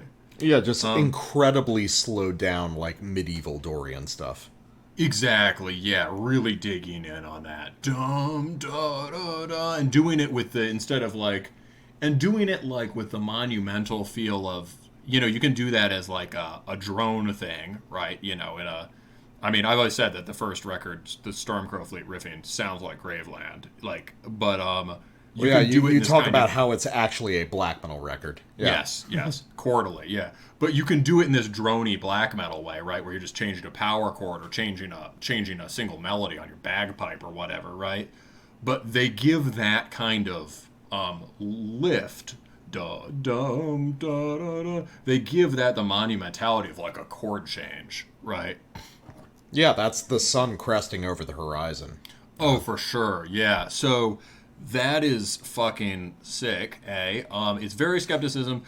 It's also familiar to me from another band that's influenced by skepticism, which is way in more in my wheel. Testifies to my I think my roots. But Asunder, so Oh, yeah, yeah. one of the only good bands from that West Coast formation of Crusties, right? And like Yeah. Asunder, John Gossard's Funeral Doom band is actually incredible, and they do shit like that a lot. So, but yeah, I really like that part. And then of course, yeah, they do that crashing key change, and then they just do it again. And yeah, it really is like they're distilling. This band is sort of distilling some of the most characteristic and satisfying parts of that sound and delivering it maybe in a less reserved way. Oh, yeah. No, it's blunter and not in a bad way. It's Yeah, it's more like we're gonna. I'm gonna make you fucking feel sad, but like hopeful at the same time, which is a very simple version of skepticism's entire idea. You know? Yeah, that's well said. And skepticism has this remoteness and inhumanity to it, right? Whereas Yeah. This is personal. this is very yes, and it's immediate in a personal way, and it's more like capital R romantic in the sense of a suffering individual trying to figure out how to relate to the world and sort of brooding and anguish and all that. Yeah. Well, what have you done? Yes. Well, that part's fucking great. Oh, the other thing I wanted to point out real quick that I like a lot. A, I like it. B, it's a thing I liked in skepticism is unlike a lot of those doom bands, like say some of the torture doom bands that you played me, but really more like other bands that sound like them. Those bands that just do the that are very slow and try to be very abstract, but do the kush kush all the time, right? Here the drummer's active and he's just doing cool metal things, but slowed down. Yeah. Like there was just very heavy downbeat snare rolling double bass under that. Like you could headbang to that. Yeah. And I think that's one of the cool things about this romantic funeral doom style is occasionally what it has, like the edge that it has, when it's done well, is that it can provide funeral doom with heavy metal kicks. Yeah, for sure. And a lot of the stuff that aspires to imitate the more abstract dimension of the funeral doom sound just sucks, right? And is pretentious. So yeah, like so to mine, I think let's just, since we're talking about that kind of thing, I think I've got another sample for this kind of the more classically funeral doomy aspect of it, and then we can get to some more heterodox stuff. Okay. So we'll start. So this is, I think this is one of my favorite tracks, "The Dying Sun," right? Pick your reference, Dead Can Dance, Gene Wolfe, whatever, right? Mm-hmm.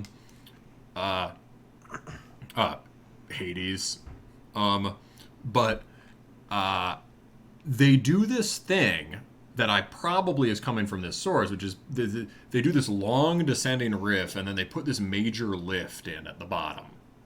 And they sort of modulate it up into a major way that's kind of unexpected.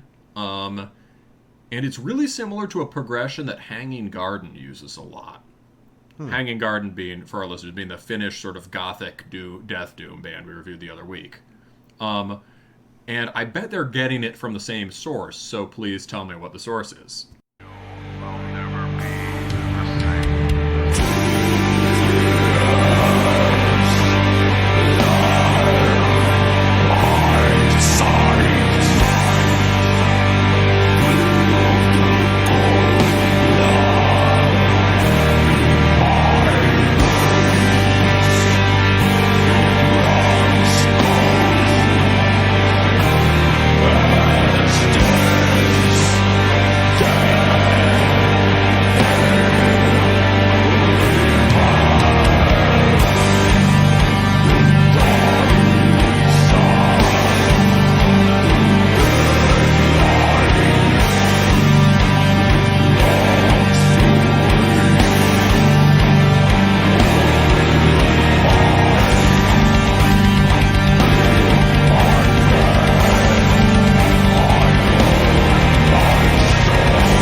Thing at the beginning, the dum dum dum at the end of those phrases. Yeah.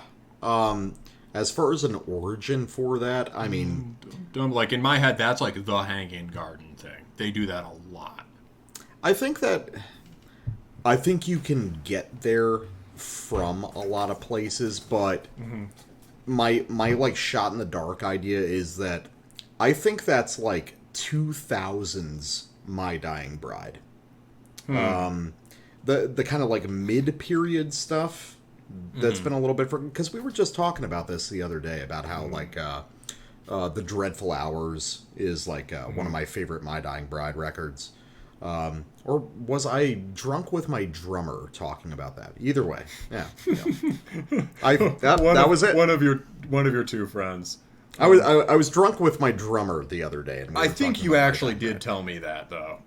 I proselytized the same thing to a lot of people. But, being in your early 30s and talking a lot and drinking a lot means that you end up, you have some ideas and you tell all your friends. Yes, absolutely. Thank God there's someone who appreciates it. Yes. So, yeah, no, but I think that particular technique is something... I think that got really sculpted out by like early 2000s My Dying Bride, because you can see how it's like a natural progression of kind of peaceful ideas, and then the 2000s hit, My Dying Bride gets their shit together and then puts out a set of like 3 amazing albums in a row. And then what I'm interested in is actually the ending part of the sample with that kind of like tinkling keyboard thing, because I think that's coming from like Elysian Blaze or something like that. Dude, that part at the end is very soundtracky, but in a really good way. Like, that's the classic, like, moment.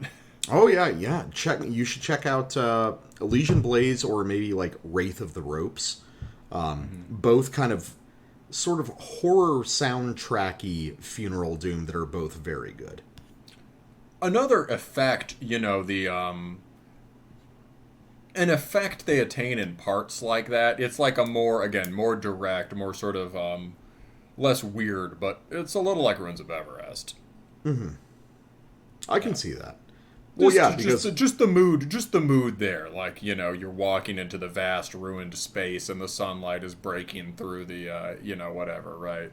Oh yeah, in the same way that Ruins feels like a band that is as equally influenced by music as well as books and movies and theater, you know. Yeah. It's a very theatrical part. Yes, yes. And I think that listening to this is like, okay, there's room for that. There's room for those expulsions of melodrama. And I mean, if you write them correctly, it's like, oh, they're pretty fucking cool, actually. Yeah, it reminds you why it works in the soundtrack. Instead of being a corny soundtracky gesture, it reminds you why it worked in the soundtrack. Exactly. Yeah. So, who goes first? Do you want the last sample? Let's see. Well, yeah, I'll do mine first because I have an interesting thing to show you in relation to your last sample. So this is pretty simple. I just wanted to show this off because I think when I heard this, I was like, this is what the whole romantic funeral doom thing is about. Because I have been against this whole movement for like over a decade. As a dedicated torture doom aficionado and stuff. But hearing this band, I was like, okay, there's a real logical purpose to this music, and there is a way to make it kind of outstanding. So this is off the third track called The Dead Moment, and there's really not a lot to say about it, apart from this is just a wonderful melodic arrangement that kind of justifies this subsection of Funeral Doom.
You know what? Listening to these samples again, I'm starting to realize why I'm more and more charmed by this record, because these are guys who earnestly love Funeral Doom.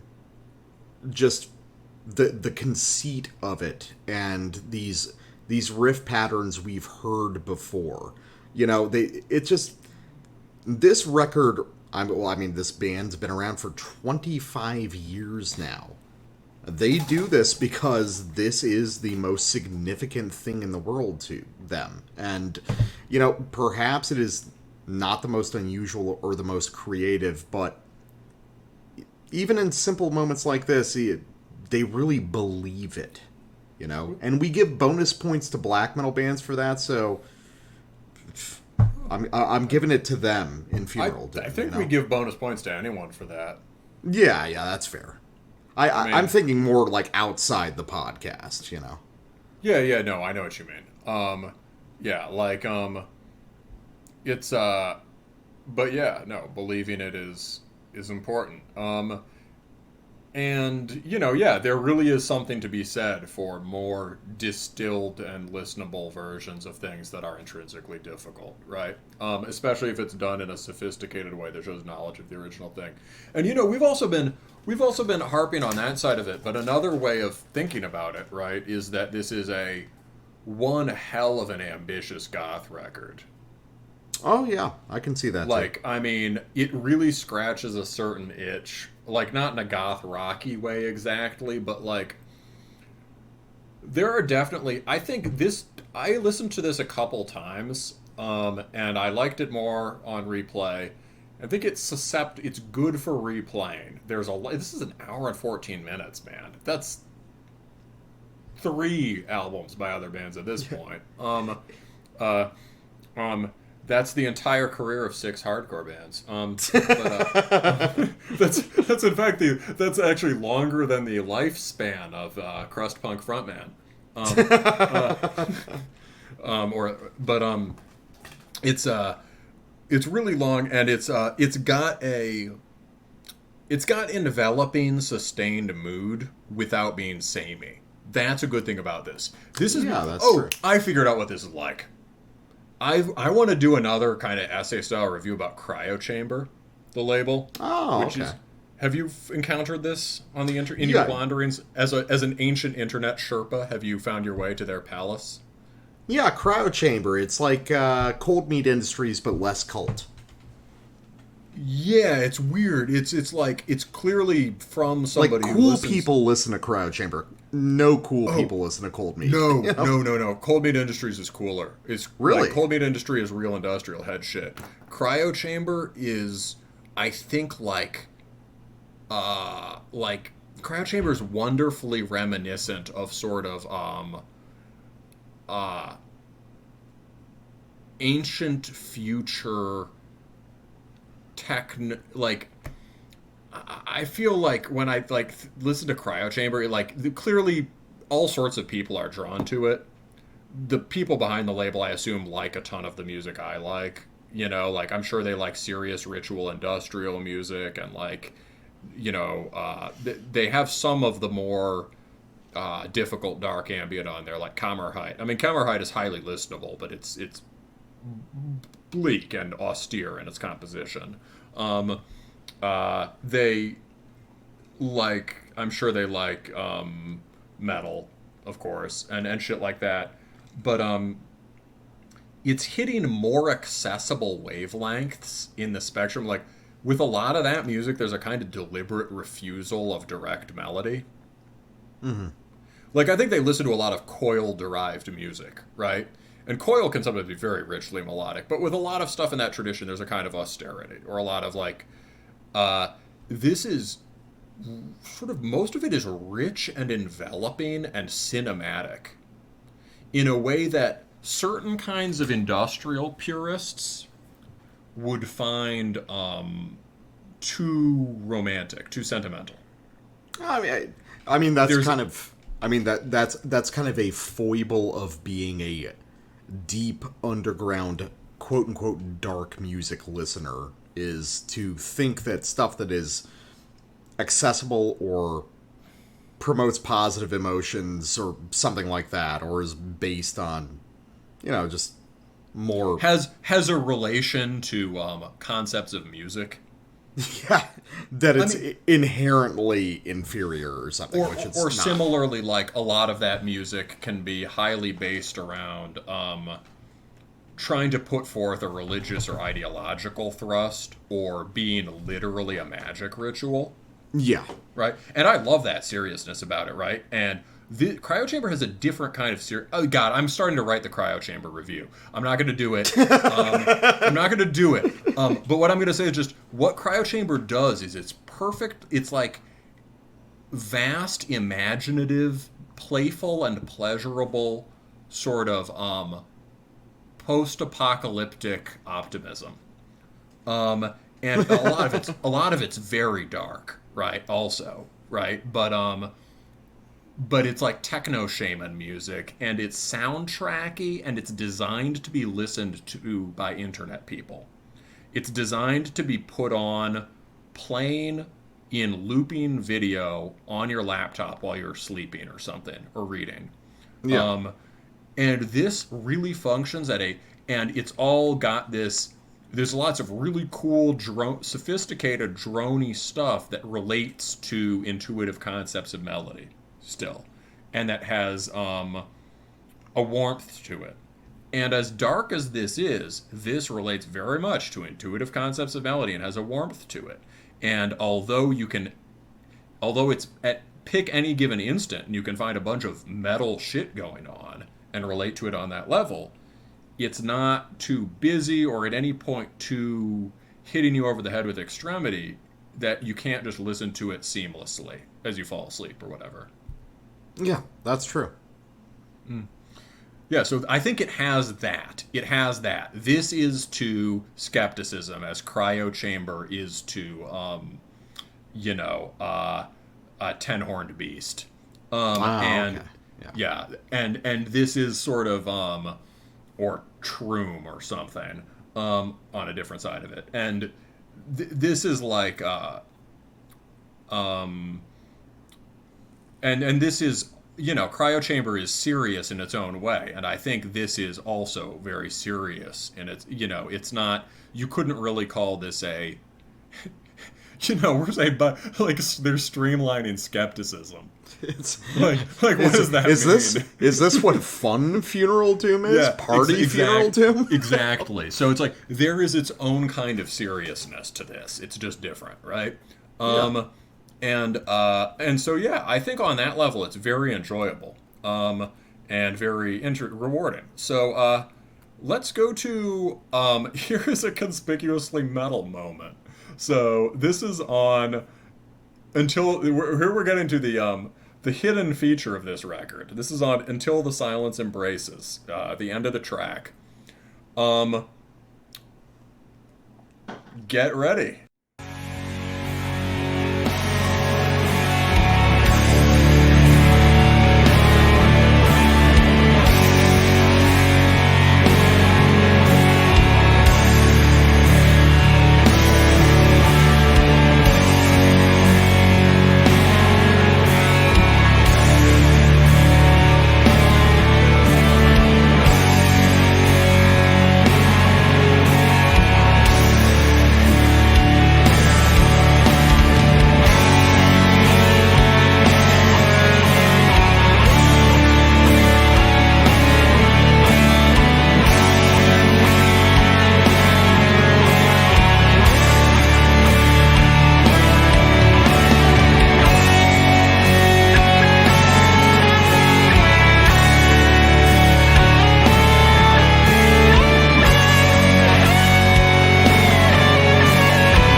And there's the secret.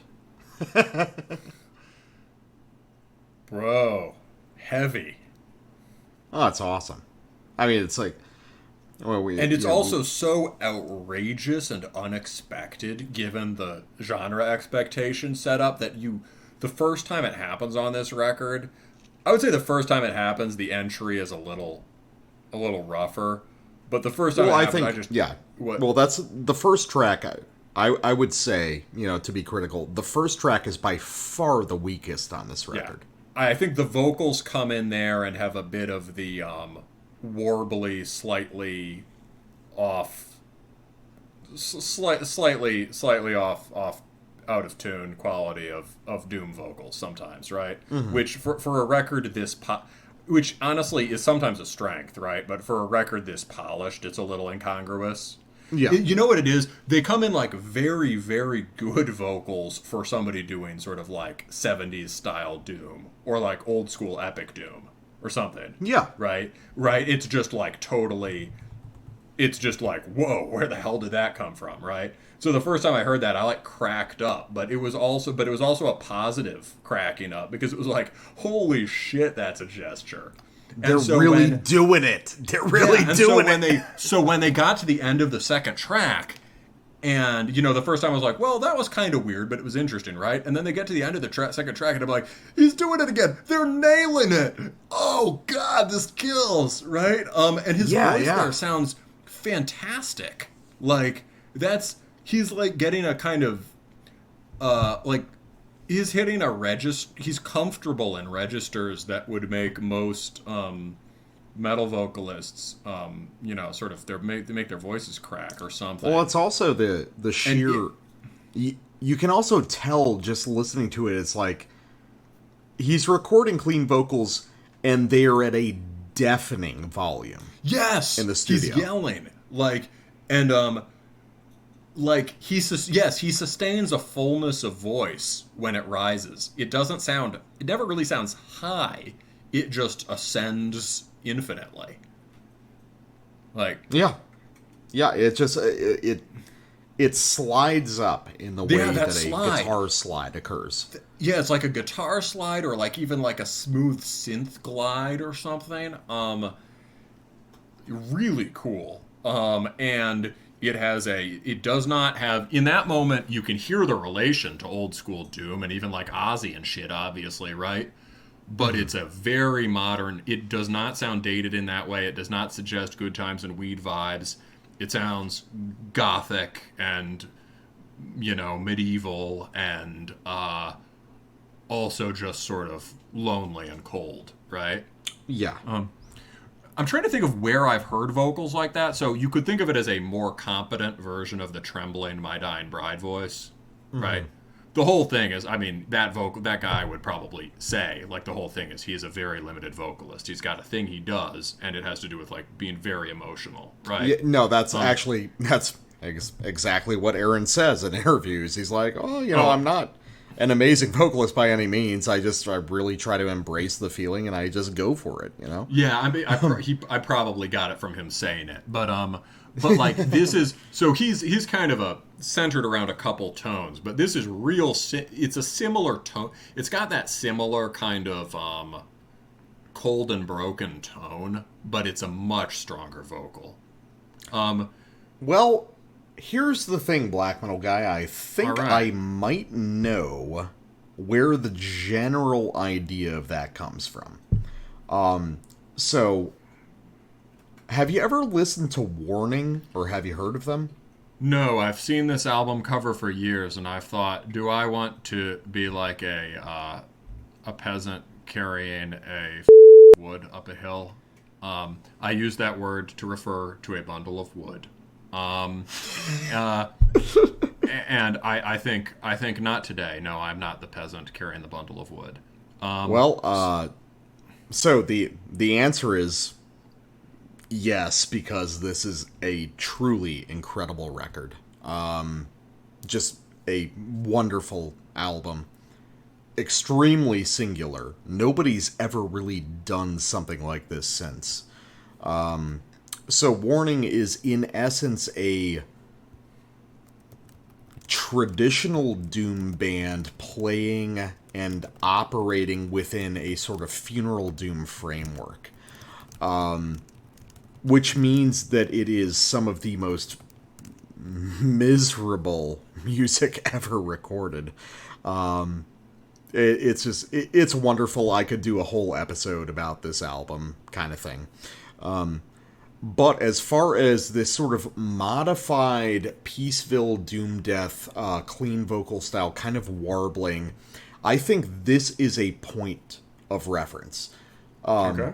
And I'm going to tell you right now, your reaction to these vocals this is like a silencer situation. Either you get it immediately, or it's a joke forever. You know?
That must have been a rough divorce.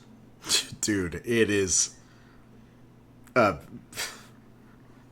this is one of the most miserable records I've ever heard. Looking at you, something I see. I am starving in your mystery. Oh, dude. This record is like, holy fucking shit. I feel the revolver shaking in my mouth every time I listen to this. One of the most funeral doom things of all time is the comment, Leonardo Paolini, almost crying, nothing so sad, stunning. Just an Italian man almost crying on your YouTube video is very funeral doom. But dude, yeah, I get it. I get it. What struck me at the beginning was how folky they sounded. Oh yeah. Oh, and the main riff is like, I swear to God, it's like fucking 30 bars long. It's like, the arrangement is unbelievable on this record. He's got control over the warble in his voice. It's almost like a turn or it's almost like what's the Irish thing? Like, not grace. There's ways of dressing up. I think it might be grace, melodies. Actually. Yeah. Well, grace notes are more general, but like there's some other word they have. I think maybe it is grace, but whatever.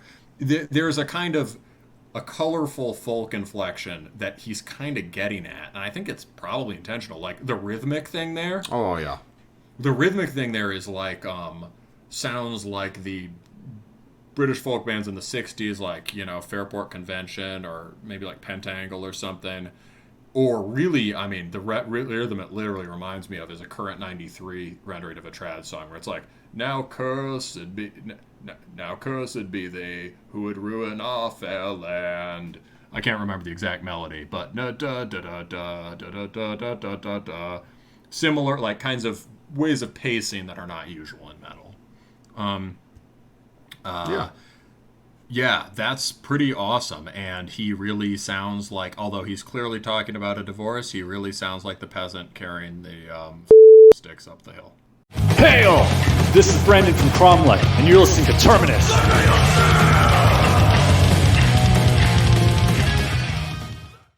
All right, and we are back with our final record of the night.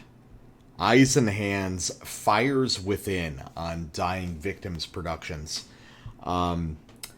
So we've been, like I said at the front of the show, we've been expanding our circle a little bit of the things that we're covering, and we've kind of discovered that there is an idea brewing in the metal scene of extreme heavy metal. You know, I would say that, for instance, that Anahata record that we covered would fall into that. Cromlech. And Cromlech, yes, and I feel like, so for, I mean, not disclosure, but just to explain, the drummer in one of my bands and a long time friend of mine showed this to me the other day because he has been following in a very dedicated fashion the new wave of traditional heavy metal channel on YouTube, and we have somehow arrived at a point in time where YouTube channels can actually drive scenes. And hardcore worldwide. Yeah, slam worldwide. Yeah, exactly. So he showed me this as well as a few other records that were also extremely good. But as soon as I landed on this one, I seized on it. But what's very interesting is that, okay, so there's this whole scene of extreme modern throwback heavy metal that you would never notice if you weren't on YouTube or tapped into it. So I think this is a good thing to cover. You know, are a lot of the bands on that channel doing kind of more intense stuff? Well, it's interesting. It's the old school thing has been. I was going to say this is a decent example of this record in particular. It's a great example of like the. Leave aside the extreme heavy metal thing, it's just a great example of the 10-year rule. It's like, which I don't think applies to all things, but it's like we've had new wave of British heavy metal bands, revival bands for about 10 years as a big thing, and it's like. These guys have finally solved some problems that were visible to you and me a while ago that we've complained about before. But anyway, you keep going with your spiel.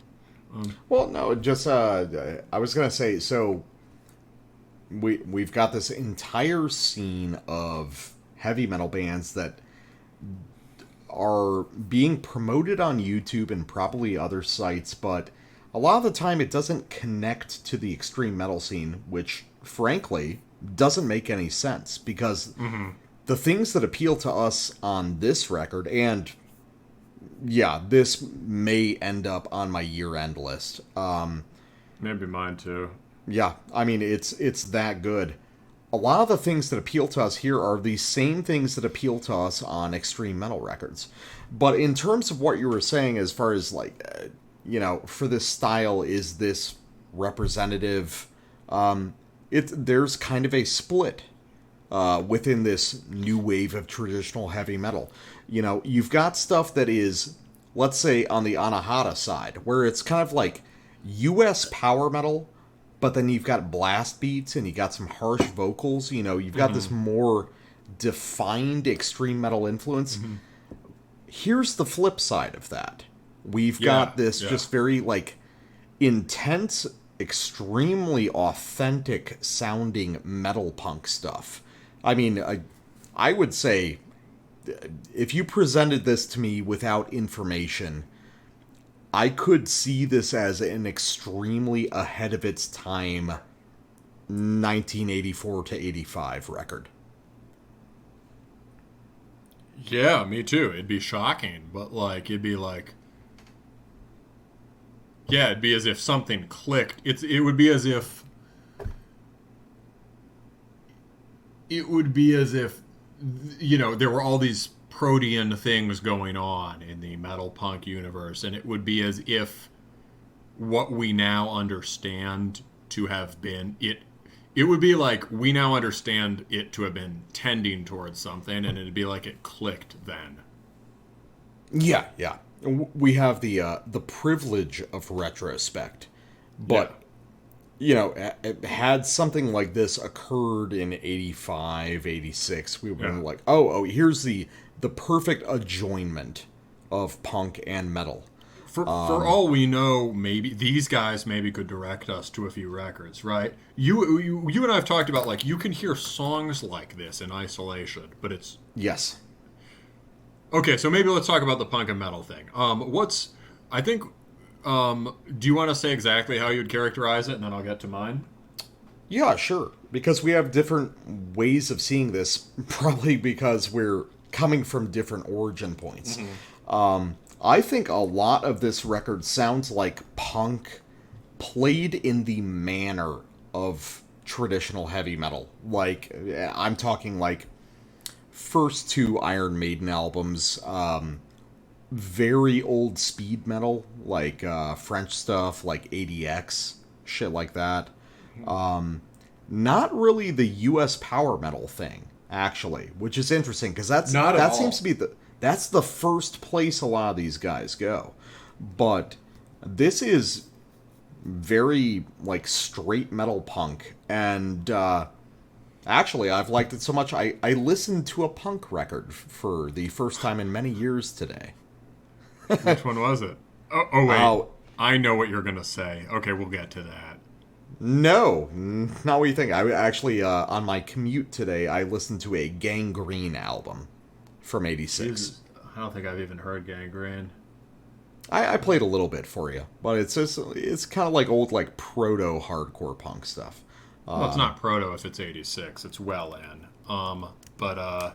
Yeah, well, it's good. I don't fucking know. Oh, it's one of the Boston. It's like a Boston hard. It's like a punky. I'm looking this up. Okay. It's early Boston. It's a Boston hardcore band. Yeah. Yeah. I was like, I had a good time in my car in traffic on the way home today.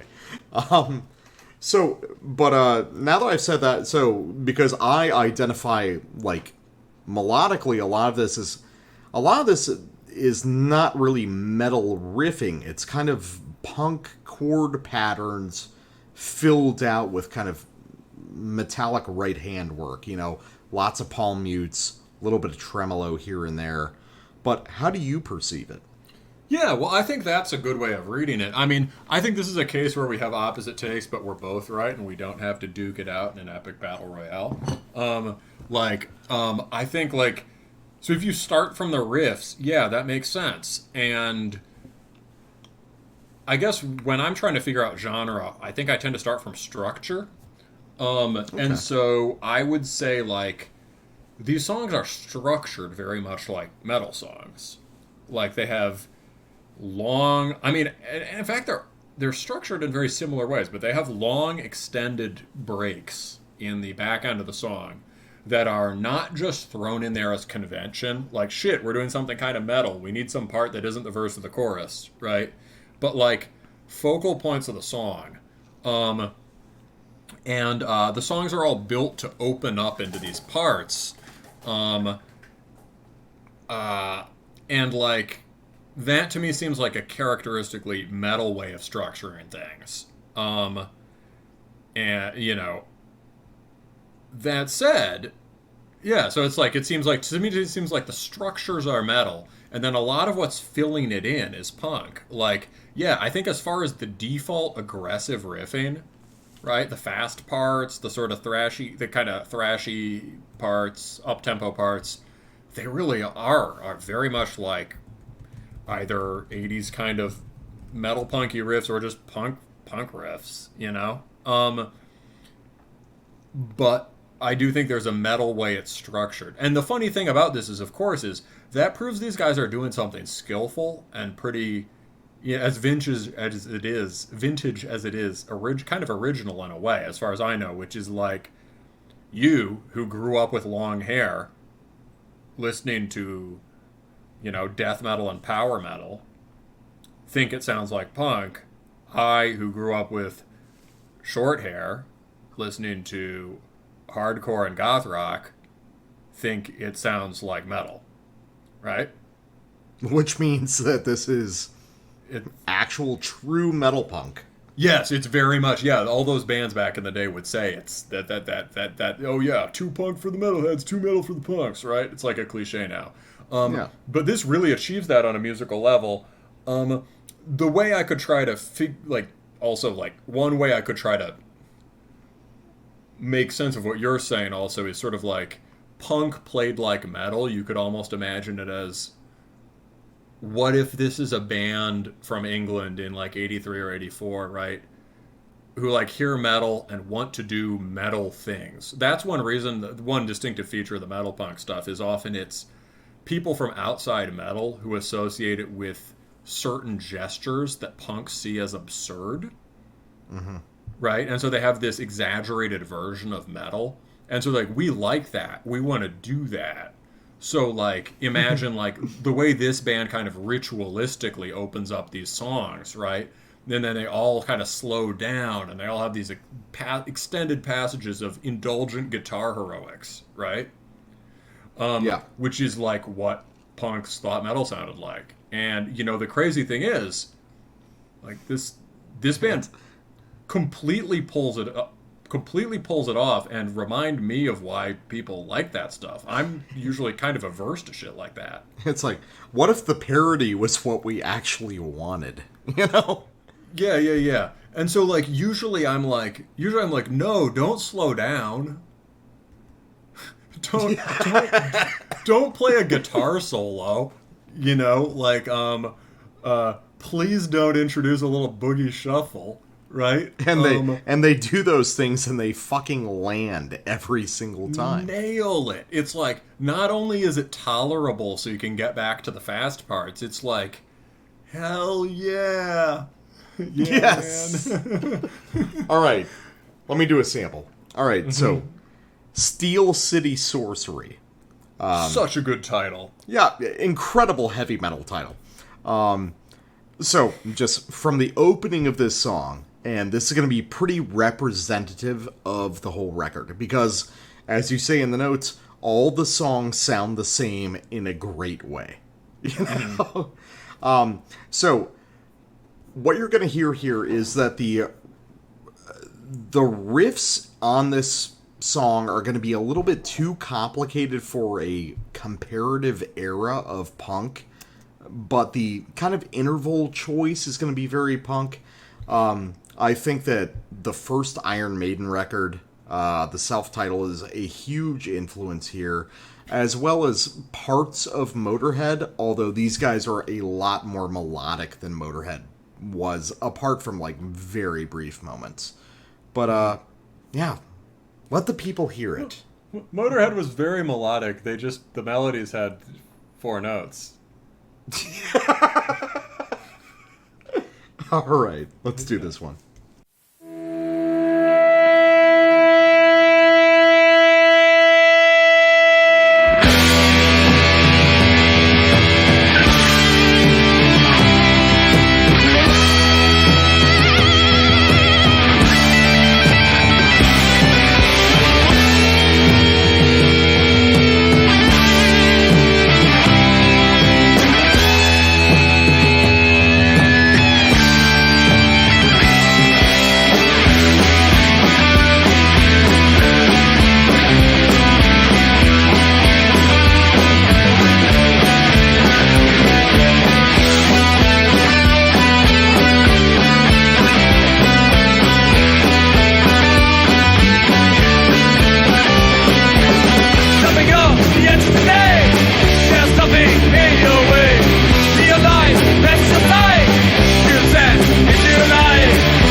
That's a perfect song, right? Oh, that's incredible. Like, so, like, when I encountered this record, like I said, I was at my drummer's house, and, regularly we'll get together, we'll drink a bunch, and then he likes to just, like, find stuff on YouTube, he'll listen to a little bit, he'll bookmark it, and he'll file it away. And then I'll go to his place, and we'll just, like, speed run through these records he's saved. Nice, it's like nice. 30 seconds apiece. It's just like, is it good or does it suck? Immediately. But this one, when he pulled up the Eisenhand, he played it for a little bit. We were talking about it a little bit. He pauses it so we can talk more about it. And then I'm like, let's run that through. I need more of this.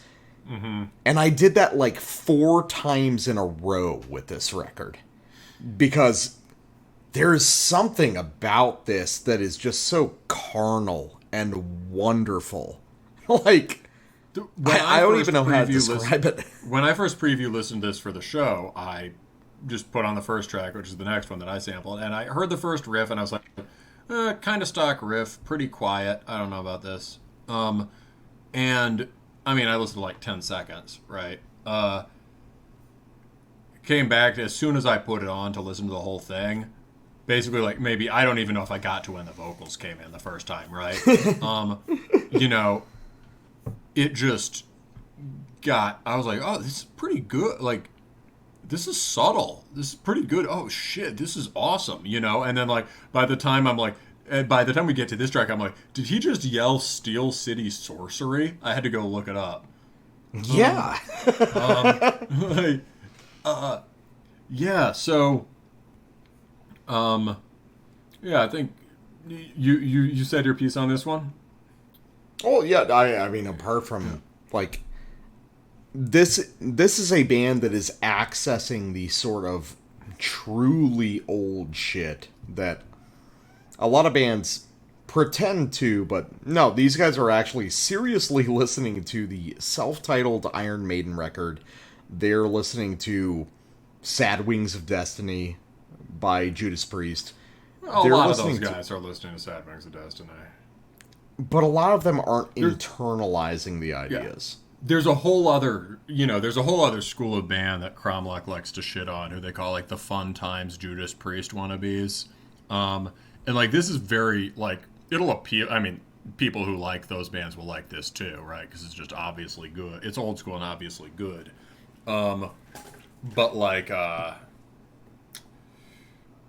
get what you mean. Yeah, these guys really get it. Yeah, yeah. I mean, and that's really what it comes down to on this show is, like, if you're going to try to clone a certain style in a point in time, you have to really understand all the parts of the music that you're imitating, but these guys have kind of made it their own. It's like, yeah. We'll get to it a little bit later, but these guys have excised some of the shit that wasn't great about that era. Yeah, yeah. And isn't great about attempts to imitate it. Yeah. So that melody you could hear, yeah, it had this very kind of like early melodic punk quality, almost a thing that would be familiar for people. Just it's a little bit Misfitsy. You know,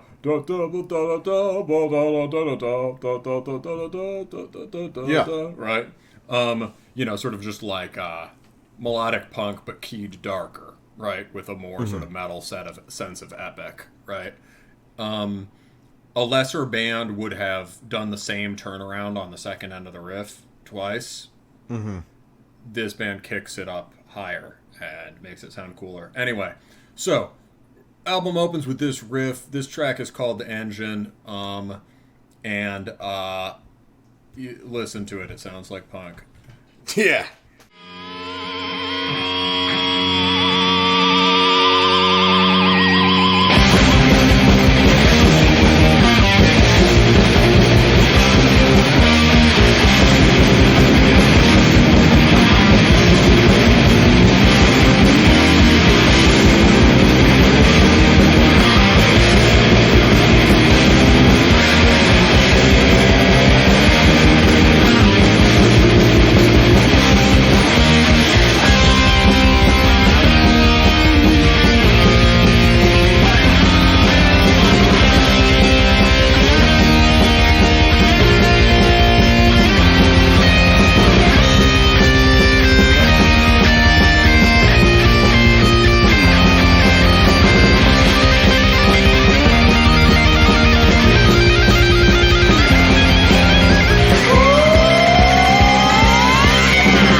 that the motorcycle got a solo. It's like the opening of Kickstart My Heart by Motley Crue. Yeah. I don't know what that song is. Anyway.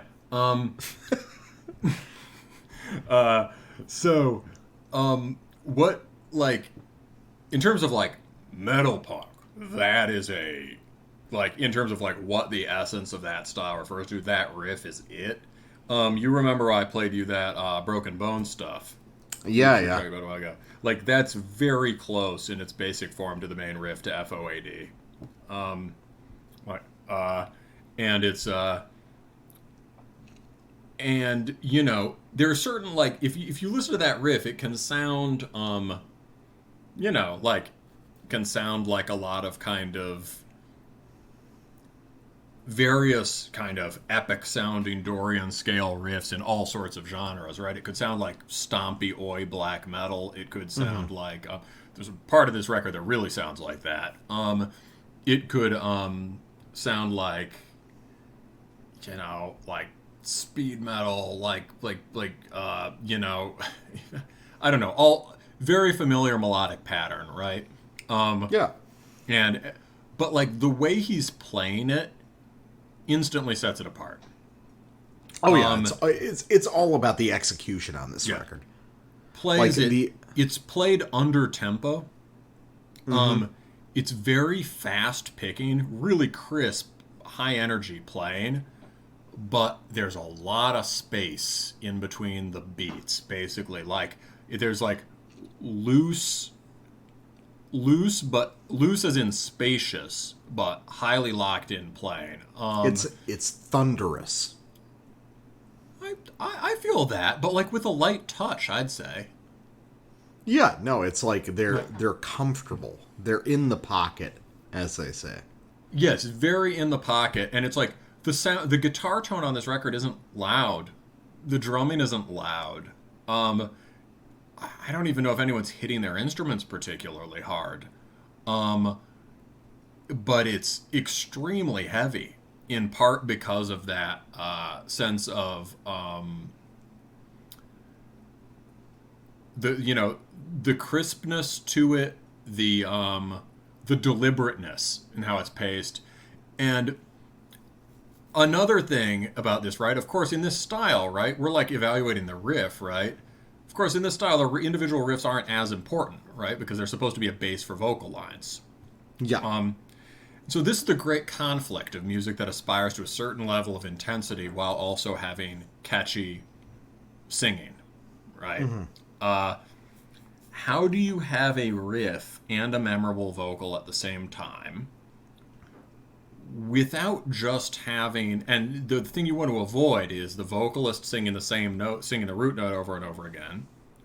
Or, sometimes what sounds even worse is the vocalist just following the riff, which can sound tortured and unnatural, and usually forces them to do things with their voice that they can't do. So, like, how do you have a riff that can work as a template while also being active enough to not just be a chord progression, right? And how do you fit the vocals over it? A great example of this for black metal people is, like, think about the way that later Primordials hit or miss, right? Yeah.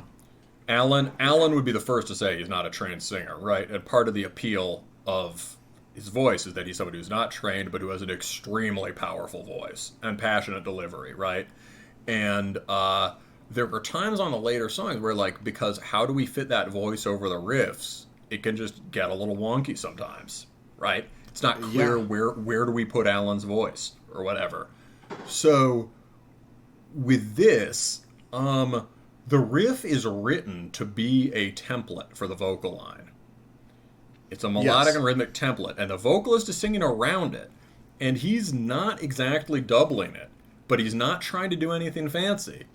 There's like a few little things. I tried to pick it up. It's like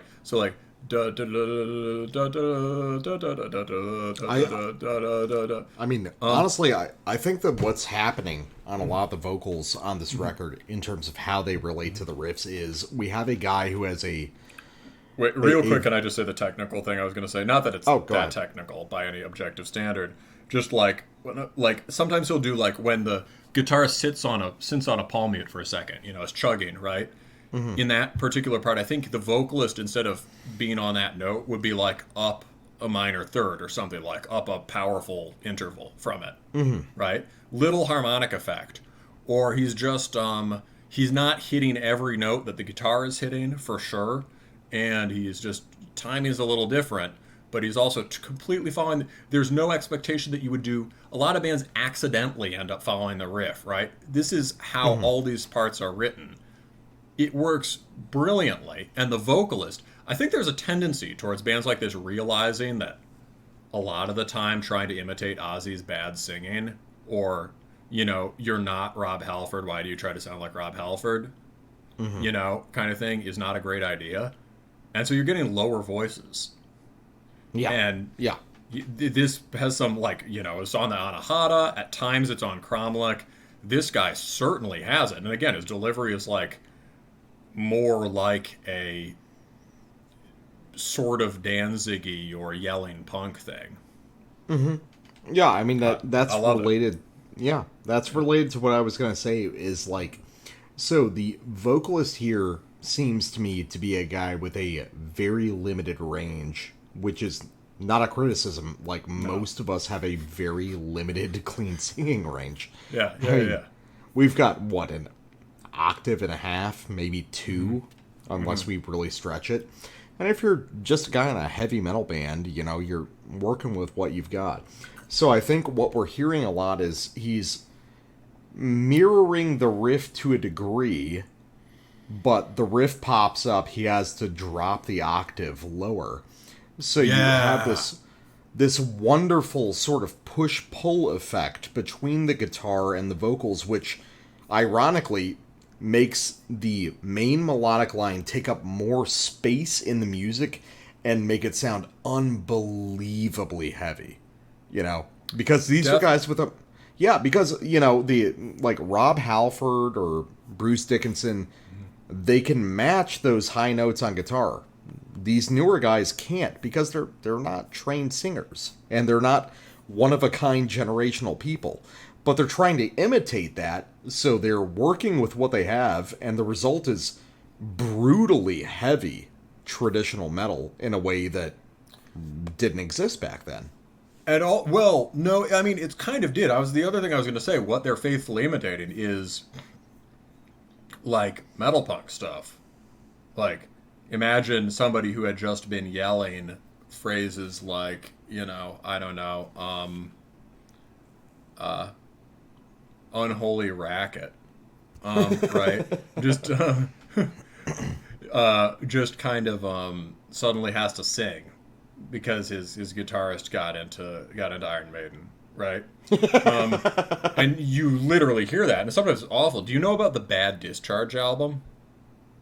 I've heard of it. Yeah, because Discharge did that weird thing where, like, Discharge. Yeah. So, because I know that Discharge did this weird thing where, like, later in their career, they started picking up on more metal, and they did kind of like a D-beat thrash thing for a little while. But I know there was one bad... Yeah. But I know there was one distinctly bad Discharge record, but I'm not sure which one that is. Grave New World, the record that destroyed a career. Bad title. Rhyming titles are always bad. Grave New World. Ugh. It was something... Some of these tracks, related tracks, are also at the end of the Hear Nothing, See Nothing, Say Nothing comp. The things that transition to this. The transition things are Discharge riffs, but he's yelling over it like, and they're like Discharge riffs, Discharge lyrics too, right? So it's like, I don't know, like, nuclear panic, over,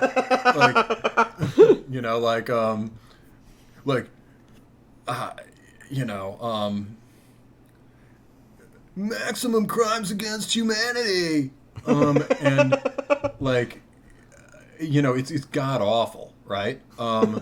And so that's the worst example of it. But there are a lot of examples where it just sounds cool. And some of those old, although they are not a reference point here, the old bad USPM bands had that. Yeah. Definitely. Yeah, like bad. We mean bad in a good way, obviously. Yes, always. Okay, so are we going to go on this tangent? Briefly, yeah. So, Okay, let's do it fast. my whole thing about punk played like metal. I'm gonna reach back to my youth. I know you're not a pop punk or skate punk fan, but have you listened to the very early stuff by the Offspring? I like the Offspring. As far as shit like that, as far as like stuff that was on the radio, the Offspring sounded kind of hardcore and kind of metal. And I mean, since before I really knew what those terms were, I just always liked it. Yeah. Okay. So, for an example of something that sounds like weirdly like this Eisenhand record, let's listen to a track off of Ignition, the band's second record, called Forever and a Day. And I think you're going to immediately pick up on a lot of the commonalities that I was hearing, and maybe it justifies my idea of punk played like heavy metal. Or it makes a little more sense, you know? Okay.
God damn it, death metal guy. You're constantly comparing things that don't sound like the Offspring to the Offspring, and that was dead on. And you also, get the vibe, yeah. Also, even aside from its resemblance to this song, that is an incredible song, and I'm gonna have to go listen to that album. Oh yeah, fucking Offspring, the ultimate pop punk band. Yeah. Far superior to most of their contemporaries. We talked about this in relation to Pennywise. Any of that family of bands, Pennywise had some good shit too. Obviously, I'm a huge AFI fan, but like all those bands were in part because there was a time when you could still be a band and kind of get paid for it. Yeah. They were like highly technically accomplished relative to other punk guitarists, and even though they had these melodies curving over them, they still kind of played like hardcore riffs. Yeah, yeah. But these riffs really are played like metal. They have that sort of like crisp picking and that sort of like he's like toggling up to those kind of clanging open chords. Like, oh no, I fully believe it has the pocket groove. Yes, I fully believe that the Offspring back in the day were listening to Iron Maiden and Judas Priest. Oh, I'm sure that's those true. Things. I mean, and they were also all listening to like Slayer. Like Pennywise clearly has riffs that are kind of melodies like this, but are like written to be tight like Slayer. Yeah, but yeah, so those bands definitely underrated in their own weird way. Certainly Offspring's vocals like this hold up better than Pennywise. And their lyrics. So, God damn it, you're right.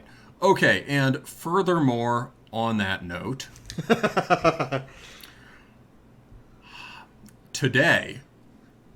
coincidence. There's no coincidence, right? There are only the echoes of history. All unfolds from the well at the base of Yggdrasil. But I heard a song that, or like noticed it for the first time, that literally and directly and unmistakably parallels a specific Offspring riff. I would guess that this is unintentional, and I think that I'm not sure I even want to do this, because I think that the dude in question,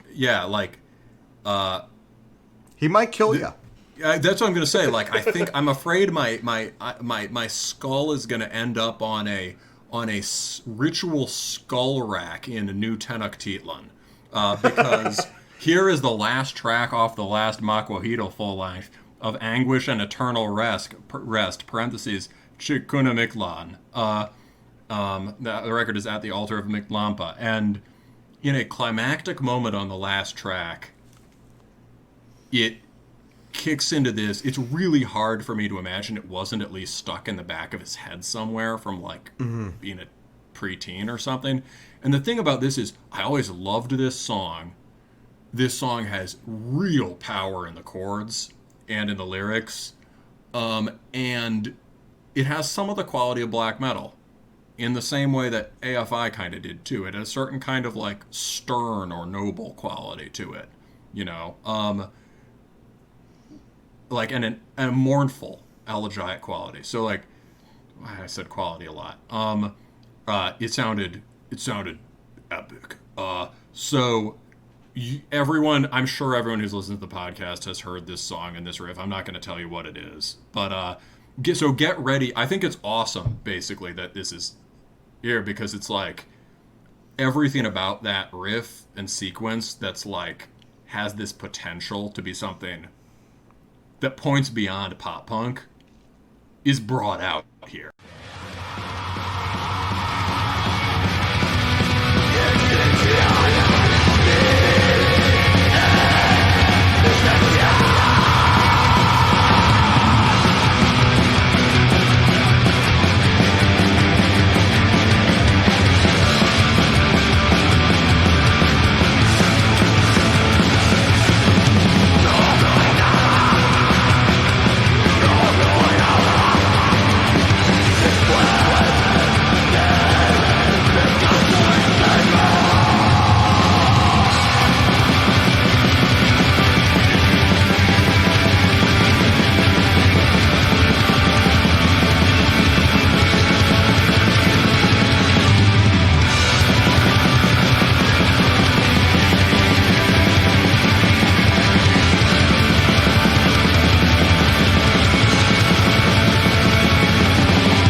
Play that when the collapse hits, huh? Well, so you're saying an Offspring song, and I have an idea for which one it is, but what are you thinking? That's The Kids Aren't Alright. Yep. God damn it. You can hum the guitar solo over it. Yeah, you can. That's absolutely The Kids Aren't Alright.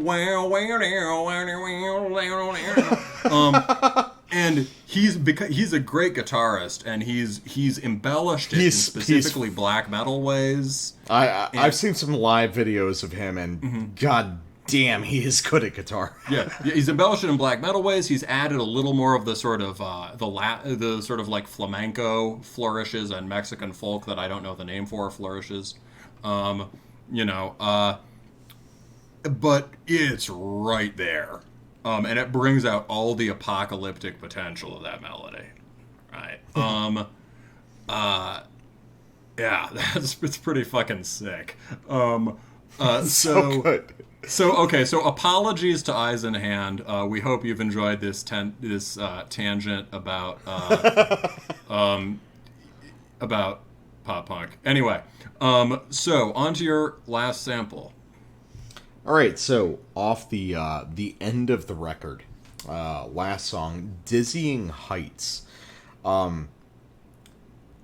I always like to play this game with albums in this vein and point out the places where, okay, here's the things that could not have happened back in the 80s. Like, truly kind of contemporary ideas that just...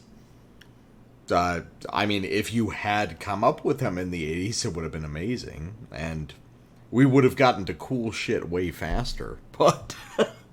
Alright, so Dizzying Heights, we've got this, like, sort of, like, very modern sort of breakdown structure.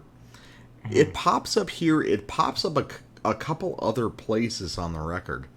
And, additionally, the harmonic language is just a lot more contemporary when it hits. But you can still imagine this on a forgotten sort of like NWO BHM 7-inch that just pops up on YouTube. You know, totally forgotten one day. And we've listened to a lot of those together, haven't we? Mm-hmm.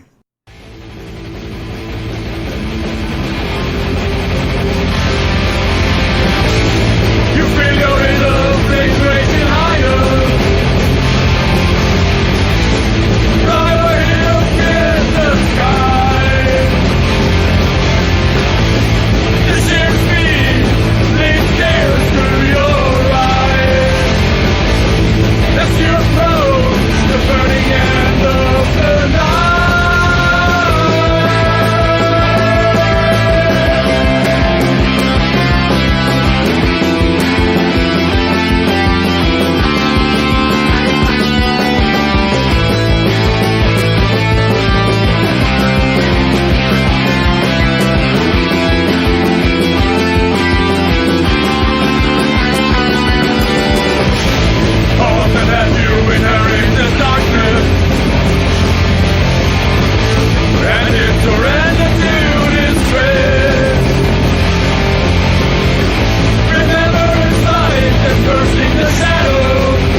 That's one of the few moments on this record that's like, oh, that's contemporary. Because, like, old heavy metal bands would not do that. I'm actually not sure about that. Really? It didn't feel like a breakdown to me. It felt like they locked like into a breakdown to me. Like a slow boogie strut, like AC/DC. But it felt like the thing when Cro-Mags basically invented breakdowns. Well, part of it was like hip hop and funk, but like a lot of it was slow parts in old heavy metal songs. Like general sense of slowness in Sabbath or whatever, but like, you know, those songs did kind of like, yeah, rhythmically that felt more like this kind of like locked in heavy classic rock stuff, I thought. I mean, I get what you mean, that it's like, I don't know. I'm in the context, it works like a breakdown, you know? Yeah, I hear you. It's, I don't know. I probably don't know enough about old heavy metal to really make that point. But I will say, I don't think it sounds that much like a breakdown to me. Well, that's interesting. Well, I'm the guy from the metal background detecting breakdowns. You'd say, well, you also like breakdown music. Yeah. But you know, you probably listen to more breakdown music than me. But I think what it is just the fist pumping chorus moment. Yeah, that too. But anyway, but I do think, you know, throughout there is this way that contemporary ideas inform it. And I suppose this is something we've both been talking about, which is just like, they really hone in only on the things that punks and black metal people like about trad metal. Yeah. These are, right? So they're all instantly memorable songs, in part because they've all got these sick choruses, right? And these striking, kind of affirmative, very cool lyrics, right? And as you said before, the songs, like, the great thing is the songs all sound the same. That is, like, in the way that, like Rain and Blood, it's like, yes, it all sounds the same. You know? I love how those middle 8 tracks are all the same song. Yes, relative to previous ideas of music, virtually all hardcore and extreme metal is based on all sounding the same, right? And when we go back and listen to those new wave of British heavy metal records or whatever that people tell us are like ahead of their time or really intense or whatever, right?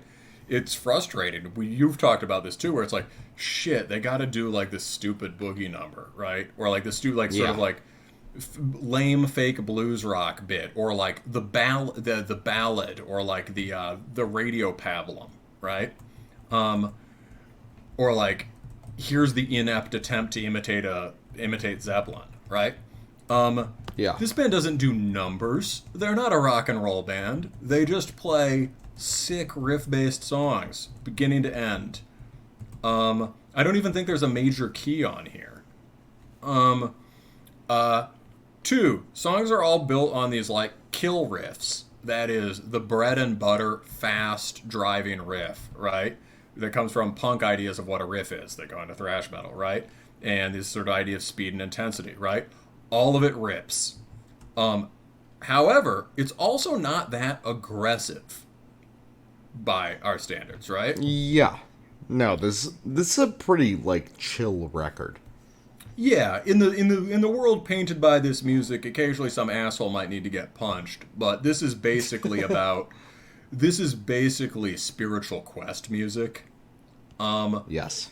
And so that gets to the last thing, which is just a while ago, last week, I went back and listened to the record I'd never listened to, which was Lightning to the Nations by Diamond Head. Oh. That is awesome. If you go back to it... That was a record that was referenced by my buddy as he showed me this record. Yeah. There you go. Well, dude, see, it's all syncing up, man. It's all coming together. It's all coming together. Just like they said in the prophecy about the Offspring.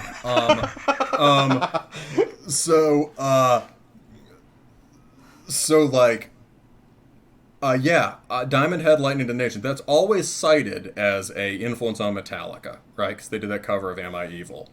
If you go into that record expecting it to sound like proto-thrash metal, you'll be sorely disappointed. What it is, though, it is kind of thrashy in places. It gets more like that over time. And it's ghost metal. It's like... weird. It has this. The tone is weirdly gauzy and distant, like this record, it's often sort of slow. They're playing lower in the temp. They're like heavy grooving, lower tempo than you expect. It's very minor key and dark throughout. And there are moments that sound kind of like if they weren't listening to Joy Division, it's uncanny.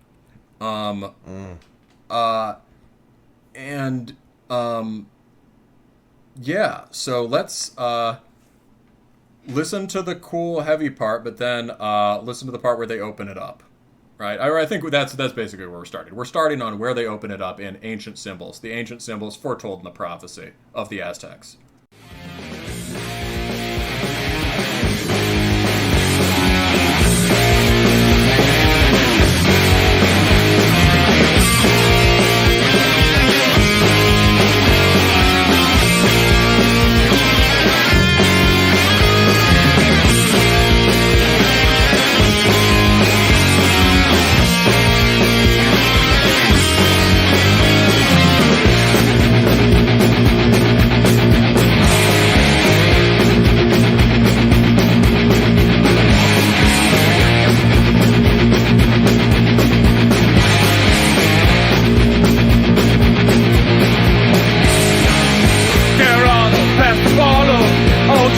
Disappear.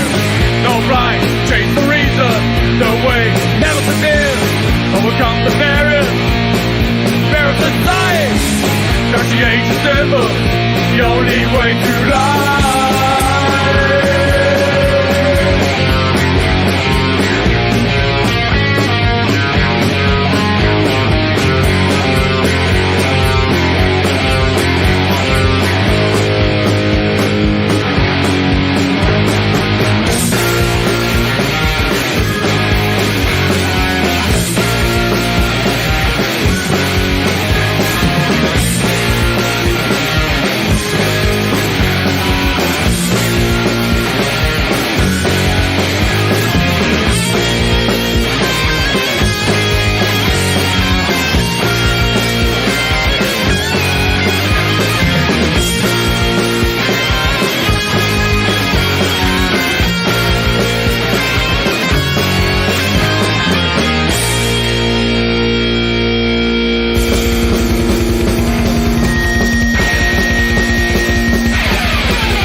They do fast riff now. But yeah, dude. So do you hear that? That was thrashy in the way Diamond Head is thrashy. Oh, yeah. Like you hear early heavy metal gesturing towards a future they couldn't perceive yet. Yeah, it was kind of coming into being then, but yeah, exactly. You could tell they were like listening to Motorhead and shit, right? But it's like very contemporaneous. I can't remember the exact date. But it has that similar quality of like,